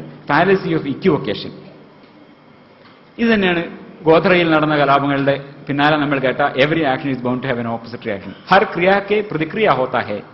ന്യൂട്ടന്റെ 3ാം നിയമത്തിനെ അതിനില്ലാത്തൊരർത്ഥം കൽപ്പിക്കുകയാണ് ചെയ്യുന്നത്. Fallacy of ഇക്വിവൊക്കേഷൻ. ഗോത്രയിൽ ഇങ്ങനെ നടന്നാൽ അതനുസരിച്ച് അവിടെ കലാപങ്ങൾ ഉണ്ടാവും എന്നാണ്. അതിന് ന്യൂട്ടന്റെ നിയമമാണ്. ഇത് പലരും പ്രയോഗിച്ചിട്ടുണ്ട്. ന്യൂട്ടന്റെ നിയമം അനുസരിച്ച്. ന്യൂട്ടന്റെ നിയമം പറയുന്നതേ വേറെ കാര്യങ്ങളാണ്. അവിടെ ആക്ഷൻ റിയാക്ഷൻ, ഞാൻ ഇത് കാണിച്ച പോലെ അവിടെ പറയുന്നത് തോക്ക് മുന്നോട്ട് പോകുമ്പോൾ പിന്നോട്ട് ഒരു ശക്തി ഉണ്ടാവും, റിയാക്ഷൻ ഉണ്ട്. അതാണ് ആക്ഷൻ റിയാക്ഷനുള്ള വാക്കുകൾക്ക് വളരെ നിഷ്കൃഷ്ടമായ നിർവചനങ്ങൾ അവിടെ ഉണ്ട്. അതാണ് ഫാലസി ഓഫ് ഇക്വിവൊക്കേഷൻ. പിന്നെ എന്നുള്ളത് ഫോൾസ് ഡയലമ. ഒരു fallacy of extruded black and white thinking എന്ന് പറയുന്നത് ഒരു കറുപ്പും വെളുപ്പുമായ ചിന്തയാണ്. 2 എക്സ്ട്രീംസ് മാത്രമേ ഉള്ളൂ. ഒരു ഫോൾസ് ഡയലമ നമുക്ക് തരികയാണ്. ഒന്നുകിൽ കുറ്റവാളികൾക്ക് പൂർണ്ണമായ സ്വാതന്ത്ര്യം കൊടുക്കുക, അതല്ലെങ്കിൽ പോലീസിന് അനിയന്ത്രിതമായ സ്വാതന്ത്ര്യം കൊടുക്കുക. ഇങ്ങനെ 2 വഴികളേ ഉള്ളൂ എന്ന് പറയുന്നത് ഒരു തെറ്റായ വാദമാണ്. അതൊരു ലോജിക്കൽ ഫാലസിയാണ്. ഇതിനിടയിലും വഴികൾ ഉണ്ടാവാം. ഇതാണ് ഫോൾസ് ഡയലമ എന്ന് പറയുന്നത്. ഒരു ഫോൾസ് ഡയലമക്ക് ഒരു ഉദാഹരണമാണിത്. വി ആർ കൃഷ്ണയ്യർ പറയുന്നത് മരിച്ചുപോയവരെ സംസാരിക്കാമെന്നാണ്. അദ്ദേഹം കളവ് പറയുന്ന ആളല്ല. ഇതൊക്കെ ശരിയാണ്. അദ്ദേഹം പറഞ്ഞിട്ടുണ്ട് അദ്ദേഹം കളവ് പറയുന്ന ആളല്ല. ഇതൊക്കെ ശരിയാണ്. അതുകൊണ്ട് മരിച്ചുപോയവരുമായി സംസാരിക്കുക സാധ്യമായിരിക്കണം എന്നുള്ള കൺക്ലൂഷനിലേക്ക്, ഈ 2 പ്രിമൈസുകളിൽ നിന്ന് ഈ അവസാനത്തെ കൺക്ലൂഷനിലേക്ക് എത്തുമ്പോഴാണ് ഇതൊരു ഫോൾസ് ഡയലമയാവുന്നത്. വി ആർ കൃഷ്ണയ്യർ കളവ്. അപ്പോൾ ഇതിലെന്താണ് ബേസിക് ഐഡിയ? ഒന്നുകിൽ അദ്ദേഹം കളവ് പറയുന്ന ആളായിരിക്കണം, അല്ലെങ്കിൽ കളവ് പറയുന്ന ആളായിരിക്കണം. ഇത് രണ്ടുമല്ലാതെ ഒരുപാട് പോസിബിലിറ്റി ഉണ്ട് ഇതിന്റെ. അദ്ദേഹം തെറ്റിദ്ധരിച്ചതാവാം, തെറ്റിദ്ധരിച്ച് പറയാലോ. അദ്ദേഹം സത്യമാണെന്ന് വിശ്വാസത്തിലാണ് അദ്ദേഹം പറയുന്നത്. ഇങ്ങനെയുള്ള പോസിബിലിറ്റീസ് ഇതിന്റെ ഇടയിലുണ്ട്. അത് നോക്കാതെ നമ്മളൊരു ഫോൾസ് ഡയലമ, അതൊരു ചിന്താവൈകല്യമാണ്, ഒരു ന്യായവൈകല്യമാണ്, ഒരു കുതർക്ക രീതിയാണ്. ഇത് വീണ്ടും ഇതുപോലെ കാണാം. ഒന്നുകിൽ ഈ ക്രോപ്പ് സർക്കിൾസ് ഉണ്ടാകുന്നത് അന്യഗ്രഹ ജീവികൾ ഉണ്ടാക്കുന്നതുകൊണ്ടാണ്. സയന്റിസ്റ്റുകൾക്ക് എക്സ്പ്ലെയിൻ ചെയ്യാൻ പറ്റില്ലെങ്കിൽ അത് അന്യഗ്രഹ ജീവികൾ ഉണ്ടാക്കുന്നതാണ്. ഇത് ഫോൾസ് ഡയലമയാണ് അർത്ഥം.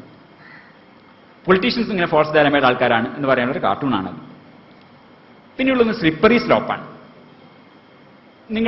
ഇന്ന് നിങ്ങൾ ഇത് പറഞ്ഞാൽ, അത് നേരത്തെ 2 വാദങ്ങൾ ഒഴിക്കാൻ, ഇന്ന് നിങ്ങൾ ഇങ്ങനെ പറഞ്ഞാൽ നാളെ നിങ്ങൾ ഇത് പറയും, പിന്നെ നിങ്ങൾ ഇത് പറയും, പിന്നെ നിങ്ങൾ അവസാനം നിങ്ങൾ ഇത് ചെയ്യും. ഇങ്ങനെ ഒരു അപകടത്തിലേക്ക് നയിക്കാം. ഇതൊരു സ്ലിപ്പറി സ്ലോപ്പ് ആർഗ്യുമെന്റ് എന്ന് പറയും. ഒരു സംഗതി ഇത് തുടങ്ങിയാൽ ഇത് ഇവിടെ അവസാനിക്കില്ല. ഇന്ന് നിങ്ങൾ അന്ധവിശ്വാസങ്ങൾ എതിർക്കും, നാളെ നിങ്ങൾ ദൈവത്തെ എതിർക്കും എന്നുള്ള രീതിയിൽ slippery slope. Should all people have the same rights and privileges under the law? Sure. But it's a slippery slope. First, it's 2 fellas tying the knot. Then the next thing you know, a guy wants to marry a donkey, or a shoe buffer, or a vending machine, and there's not a damn thing we can do about it. ഇന്ന് നിങ്ങൾ ഗേ marriages സമ്മതിച്ചാൽ നാളെ അവർ vending മെഷീനിൽ പോയി കല്യാണം കഴിക്കണം. Slippery സ്ലോപ്പിന്റെ ഉദാഹരണം. കഴുതിയ കല്യാണം കഴിക്കും, അങ്ങനെ നാളെ കഴുതിയ കല്യാണം കഴിക്കും, മറ്റന്നാൾ അവർ വെൻഡിങ് മെഷീനിൽ കല്യാണം കഴിക്കും. Should there be a separation of church and state? At first glance, it seems like a good idea, but it's a slippery slope. You take the 10 Commandments out of the courthouse, next thing you know, thou shalt not kill is just a suggestion. And jackbooted thugs are storming your house and forcing you at gunpoint to covet your neighbor's oxen, and there's not a damn thing you can do about it. ഇതാണ് slippery slope ആരോപണങ്ങളുടെ ഒരു പൊതു സ്വഭാവം. ഈ slippery സ്ലോപ്പുകൾ പലതും അങ്ങനെയല്ല എന്നുള്ളതാണ് ഈ കാർട്ടൂണിൽ കാണിക്കുന്നത്. ഓരോന്ന് പറഞ്ഞു അബോർഷൻ നിങ്ങൾ തുടങ്ങിയാൽ അത് നിങ്ങൾ അവസാനം ശിശുഹത്യയിലേക്ക് അവസാനിക്കും. ഏത് ദിവസവും ശിശുഹത്യ പോലും നിയമപരമാവും എന്ന് ഒരു വാദമുണ്ടായിട്ടുണ്ട്. ഇങ്ങനെ പല വാദങ്ങൾ 67-ലും 73-ലും 2003-ലും ഉണ്ടായ ശേഷം ഒരു പറയാണ്, നിങ്ങൾ പറയുന്ന അത്ര സ്ലിപ്പറി അല്ല ഈ സ്ലോപ്പ് എന്ന് മറുപടി പറയുന്നു. ഇത് circular argument, begging the question. ഈ സർക്കുലർ ആർഗ്യുമെന്റ് എന്ന് പറഞ്ഞാൽ ഒരു കൺക്ലൂഷൻ പറയുമ്പോൾ, ഒരു നിഗമനം പറയുമ്പോൾ, ആ നിഗമനത്തിന്റെ സാധുതക്ക് ആദ്യമേ ഒരു പ്രിമൈസ് ശരിയാവണം. Assume by one or more premises. ആ പ്രിമൈസസിന്റെ അത് ആ കൺക്ലൂഷൻ അസ്യൂം ചെയ്യണം, എന്നാൽ മാത്രമേ അത് ശരിയാവൂ എന്നുള്ളതാണ്. ഈ കൺക്ലൂഷൻ ആദ്യമേ ഒരു പ്രിമൈസ് ആയിട്ട് പറഞ്ഞുകൊണ്ടുള്ള രീതി, അതാണ് സർക്കുലർ ആർഗ്യുമെന്റ്. അതിന്റെ ഉദാഹരണം അടുത്ത ഒരു പോസ്റ്റ്. ഇത് ഒരു തമാശയായിട്ട പോസ്റ്റാണ്. ഈ പോസ്റ്റ് പരമസത്യമാണ്. ഡിങ്കൻ തന്നെ അത് ഉറപ്പു തരുന്നു. ഡിങ്കൻ എന്ന് പറഞ്ഞാൽ ഒരു ദൈവമായിട്ടാണ് വെച്ചിരിക്കുന്നത്. പിന്നെ ഡിങ്കൻ സത്യമാണ്. അത് ഈ സത്യമായ പോസ്റ്റിൽ പറയുന്നതിൽ സംശയിക്കേണ്ടതില്ല. ഈ പോസ്റ്റ് സത്യമാണെന്ന് ഈ പോസ്റ്റിന്റെ ആദ്യം തന്നെ പറഞ്ഞാൽ ഈ പോസ്റ്റ് സത്യം സംശയിക്കേണ്ടതില്ല. ഭൂമി പരന്നതാണ്. ഈ പോസ്റ്റ് സത്യമാണെന്ന് പോസ്റ്റ് തന്നെ പറഞ്ഞിട്ടുണ്ടല്ലോ, പിന്നെ അതിനെപ്പറ്റി സംശയിക്കേണ്ടതില്ല എന്നാണ്. ഇതെല്ലാ മത ആൾക്കാരും നമ്മൾ ഉപയോഗിക്കുന്നതാണ്. ഇപ്പം മതഗ്രന്ഥങ്ങൾ ഇത് സത്യമാണ് ആവർത്തിച്ച് പറയുന്നു. അത് മാത്രമേ അതിന് തെളിവുള്ളൂ. ഇത് സത്യമാണ് അവർ പറയുന്നതാണ് അതിന്റെ സത്യം. ഇതാണ് circular argument, begging the question എന്ന് പറയുന്നത്. പിന്നെയുള്ള ആർഗ്യുമെന്റാണ് ലാസ്റ്റ്, അവസാനത്തെയാണ്. Argument from incredulity, personal incredulity. എനിക്കിത് മനസ്സിലാവുന്നില്ല, അല്ലെങ്കിൽ ഇത് എക്സ്പ്ലെയിൻ ചെയ്യാൻ സാധ്യമല്ല, ഇത് എനിക്ക് ഭാവനയിൽ കാണാൻ പോലും സാധ്യമല്ലാത്ത വിധം ജഡുലവും സങ്കീർണവുമാണ്. എങ്ങനെയാണ് ഈ കടവാതിലുകൾ അവയുടെ അൾട്രാസോണിക് സിസ്റ്റം ഉപയോഗിച്ചുകൊണ്ട് ഈ ലൊക്കേഷനുകളൊക്കെ കണ്ടുപിടിക്കുന്നത്, ഇത്ര ഭംഗിയായി പറന്നു പോകുന്നത്, അല്ലെങ്കിൽ അങ്ങനെ ഓരോ ജീവലോകത്തുള്ള ഈ സമസ്ത അത്ഭുതങ്ങളും ഒരു തരത്തിലും എനിക്ക് വിശദീകരിക്കാനാവുന്നില്ല. ഇതിന്റെ പിന്നിലൊരു സൃഷ്ടാവ് ഉണ്ടായേ പറ്റൂ. ഈ രീതിയിലുള്ള ഒരു ആർഗ്യുമെന്റ് ഫ്രം പേഴ്സണൽ ഇൻക്രെഡുലിറ്റി. ഇത് ഒരു ഇസ്ലാമിക ഗ്രൂപ്പിന്റെ എക്സിബിഷനിൽ പറഞ്ഞിട്ടുള്ളതാണ്. ഈ കഥ നമുക്ക് വിശ്വസിക്കാമോ? ഒരു ദിവസം അവനൊരു പുഴക്കരയിൽ തോണി കാത്തു നിൽക്കുകയായിരുന്നു. അടുത്തെങ്ങും ഒരാൾ പോലുമില്ല, തോണിയെയും തോണിക്കാരനെയും കാണാനില്ല. പെട്ടെന്ന് പുഴക്കരയിൽ ഒരു മരം മറിഞ്ഞു വീണു. മരക്കൊമ്പുകൾ ഓരോന്നായി സ്വയം എഴുന്നേറ്റ് വന്നു. എവിടെ നിന്നോ ചുറ്റുകയും ആണിയും പറന്നു വന്നു. എല്ലാം ചേർന്ന മരക്കൊമ്പുകൾ സ്വയം ഒരു തോണിയായി മാറി. തോണി താനെ വെള്ളത്തിലിറങ്ങി. അവൻ തോണിയിൽ കയറി. ഒഴുക്കുള്ള പുഴയിൽ ആരും തൊഴിയാതെ തോണി അക്കരെയെത്തി. അവൻ തോണിയിൽ നിന്നിറങ്ങി പതിയെ നടന്നുപോയി, യാതൊരു കുശലമില്ലാതെ. ഈ കഥ നമുക്ക് വിശ്വസിക്കാമോ? ഇത് പലതരത്തിലുള്ള ഫാലസി ഉണ്ട്. ഇതിൽ ഈ ഒരു ഫാലസി മാത്രം ഞാൻ പറയാൻ. ഇയാൾക്കത് വിശ്വസിക്കാൻ പറ്റുമ്പോൾ ഈ പറയുന്നത് ഡാർവിന്റെ സിദ്ധാന്തത്തെക്കുറിച്ചാണ് പറയുന്നത്. ഡാർവിൻ സിദ്ധാന്തത്തെക്കുറിച്ച് ഡെന്നറ്റ് പറയാം, ഏറ്റവും മനുഷ്യരാശിയുടെ ചരിത്രത്തിലുണ്ടായ ഏറ്റവും സിംഗിൾ ബെസ്റ്റ് ഐഡിയ ഏതാണ്? ന്യൂട്ടന്റെയോ ഐൻസ്റ്റൈന്റെയോ അല്ല, ഡാർവിന്റെ ആണെന്ന് പറയാം. അത് മനസ്സിലാവുന്ന ആളെ സംബന്ധിച്ച്. അത് മനസ്സിലാക്കാൻ ഈ ഇസ്ലാമിസ്റ്റിന് സാധിക്കുന്നില്ലെങ്കിൽ അത് അയാളുടെ പ്രശ്നമാണ്. അയാളുടെ ഭാവനയുടെ ശൂന്യതയാണ് കാണിക്കുന്നത്, ഭാവനയുടെ കുറവാണ് കാണിക്കുന്നത്. At what point did you reject the hypothesis that you are too dumb to understand how good the idea is? അതാണ് അതിനുള്ള ചോദ്യം. നിങ്ങളുടെ ഭാവനയുടെ പരിമിതി മാത്രമാണ് കാണിക്കുന്നതെന്ന്. നമ്മൾ ഇനി സമ്മറൈസ് ചെയ്യാണ്. ഞാൻ പറഞ്ഞ കാര്യങ്ങളൊന്ന് ജസ്റ്റ് ഓടിച്ചു പോവാം. ഏതൊക്കെയാണ് നമ്മൾ പറഞ്ഞത് ഒന്ന് ഓർമ്മിക്കാൻ വേണ്ടി. എന്തൊക്കെയാണ് പറഞ്ഞത്? നമ്മൾ ആദ്യം റെട്രിക്കൽ പോയിസിനെ കുറിച്ച് പറഞ്ഞു. അപ്പീൽ ടു പിറ്റി, അവിടെ കാണാം. Appeal to pity, appeal to fear, appeal to holy cow. ഓർമ്മയുണ്ടാവും വിചാരിക്കുന്നു. Logical fallacies, mistaking correlation for cause. മലയാളിയുടെ തിന്മേശയിൽ വന്നത് മുതലാണ് എന്ന് പറയുന്നത് മിസ്റ്റേക്കിംഗ് കോറിലേഷൻ ഫോർ കോസ് ആണ്. പിന്നെ പോസ്റ്റ് ഹോക് ഫാലസി നമ്മൾ കാണിച്ചു തന്നു. ഇത് കഴിഞ്ഞതുകൊണ്ടാണ് അതുണ്ടായതെന്ന് പറയുന്നത്. പോസ്റ്റ് ഹോക് ഫാലസിയെ കുറിച്ച് പറഞ്ഞു. അഡ് ഹോമിനം അറ്റാക്കിന്റെ വിവിധ രീതികൾ നമ്മൾ കണ്ടു. അബ്യൂസീവ് അഡ് ഹോമിനം, സർക്കംസ്റ്റാൻഷ്യൽ അഡ് ഹോമിനം, പിന്നെ ഗിൽറ്റ് ബൈ അസോസിയേഷൻ, അതൊക്കെ നമ്മൾ പറയേണ്ടായി. ലോജിക്കൽ ഫാലസീസ് തുടർന്ന് നാലാമത്തേതായി അഡ് ഹോക് ഫാലസി പറഞ്ഞു. അതാണ് homeopathy, water, memory of water. Etymological fallacy പറഞ്ഞു, സിദ്ധാന്തം. ഹോമിയോപ്പതി പറയുന്ന സിദ്ധാന്തങ്ങൾ അപകട ഹൈപ്പോത്തസിസ് എന്ന് പറയുന്നതുകൊണ്ട് അതിന്റെ ട്രൂത്ത് വാല്യൂവിന് വ്യത്യാസമില്ലെന്ന് പറഞ്ഞു. ആർഗ്യുമെന്റ് ഫ്രം ഇഗ്നോറൻസ്, ഞാൻ പറയുന്നത് ശരിയാണ്, നിങ്ങൾ തെളിയിക്കണം എന്ന് പറയുന്നത് ലോജിക്കൽ ഫാലസീസ്. പിന്നെയും തുടരുമ്പോൾ ഏഴാമത്തേത് appeal to popularity, appeal to authority, wrenching from context. ഇതൊക്കെ നമ്മൾ പറഞ്ഞു കഴിഞ്ഞു. അപ്പീൽ ടു പോപ്പുലാരിറ്റി, ജനസമ്മതം എന്നതുകൊണ്ട് സത്യമെന്ന് വിശ്വസിക്കുക, അതോറിറ്റി പറഞ്ഞുകൊണ്ട് സത്യമെന്ന് വിശ്വസിക്കുക, സന്ദർഭത്തിൽ നടത്തിയെടുത്ത് അതോറിറ്റിയെ ഉദ്ധരിക്കുക, ജാർഗൺ ഉപയോഗിക്കുക, അനക്ഡോട്ട്സ് ഉപയോഗിക്കുക, non sequitur, fallacy of the undistributed middle, അത് നമ്മൾ പറഞ്ഞു കഴിഞ്ഞു. യുക്തിവാദികൾ മതാചാരങ്ങൾക്ക് എന്ന പോലെ ഈ മൂല്യങ്ങൾക്ക് മൈത്തം കൽപ്പിക്കുന്നുണ്ട് എന്നാണോ മനസ്സിലാക്കേണ്ടത്? എങ്കിലും മതരഹിതർ എന്നല്ല, മൂല്യരഹിതർ എന്ന വിശേഷണമാവും അവർക്ക് ചേരുക എന്ന് പറയുന്നത് ഫാലസി ഓഫ് ദ അൺഡിസ്ട്രിബ്യൂട്ടഡ് മിഡിലാണ്. റെഡ് ഹെറിംഗ്, ആ ന്യായം നമ്മൾ പറഞ്ഞു കഴിഞ്ഞു. പെറ്റി ഒബ്ജക്ഷൻ, മൈക്രോസ്കോപ്പാണോ അല്ലെങ്കിൽ ടെലിസ്കോപ്പാണോ എന്ന് പറയുന്ന കാര്യം പറഞ്ഞു കഴിഞ്ഞു. സ്ട്രോമാൻ ഫാലസി പറഞ്ഞു, fallacy of equivocation, false dilemma, slippery slope, circular argument, argument ഇൻക്രെഡിറ്റ്. ഇങ്ങനെ 20 നമ്മൾ പറഞ്ഞു കഴിഞ്ഞു. അവസാനമായി അയിദ കമൽ എന്ന നമ്മുടെ ഇപ്പോൾ അകാലത്തിൽ മരിച്ചുപോയ വലിയൊരു ആഘാതമായി നമുക്ക് 33 വയസ്സേ ആയിട്ടുള്ളൂ അയിദ കമലിന്. വളരെ ദാരുണമായ സാഹചര്യത്തിൽ അദ്ദേഹം മരിക്കേണ്ടായി. 1978 ജനിച്ചതാണ്. മരിക്കേണ്ട ആളല്ല, അത്ര നല്ല ഗംഭീരമായ പ്രവർത്തനങ്ങൾ വെബ് ലോകത്ത് ചെയ്തുകൊണ്ടിരുന്ന ഒരു ഫ്രീ തിങ്കറാണ്. അദ്ദേഹത്തിന്റെ ഒരു ഓർമ്മയായിട്ട് ഇത് അദ്ദേഹം പോസ്റ്റ് ചെയ്തതാണ്. ഈ ലോജിക്കൽ ഫാലസീസിന് മാത്രമായി ഒരു ഡിസ്കഷൻ ത്രെഡ് അവിടെ ഉണ്ട്. അത് ഈ അജിത കമൽ ഉണ്ടാക്കിയ ഫ്രീ തോട്ട് വെബ്സൈറ്റ് ആയിട്ടുള്ള നിർമുക്ത കമ്മ്യൂണിറ്റിയിൽ അതിൽ അജിത കമൽ പോസ്റ്റ് ചെയ്തതാണിത്. ദീപക് ചോപ്രയുടെ ഒരു വീഡിയോ പോസ്റ്റ് ചെയ്ത് what fallacy or lie do you think apply to the sentence by Chopra. ഇങ്ങനെ ഈ രീതിയിലുള്ള അന്വേഷണങ്ങൾ ഇതൊക്കെ നമുക്ക് തുടരാം. അജിത കമൽ നമ്മൾ വിട്ടുപോയെങ്കിലും ഈ രീതിയിലുള്ള അന്വേഷണങ്ങൾ, ലോജിക്കൽ ഫാലസീസ് ഈ വക പ്രസ്താവനകളിൽ നിന്ന് കണ്ടെത്താനും തിരിച്ചറിയാനും നമ്മുടെ വാദമുഖങ്ങളെ കൂടുതൽ സൂക്ഷ്മവും കൃത്യവുമാക്കാനും നമുക്ക് സാധിക്കട്ടെ. കേട്ടതിന് നന്ദി. നമസ്കാരം.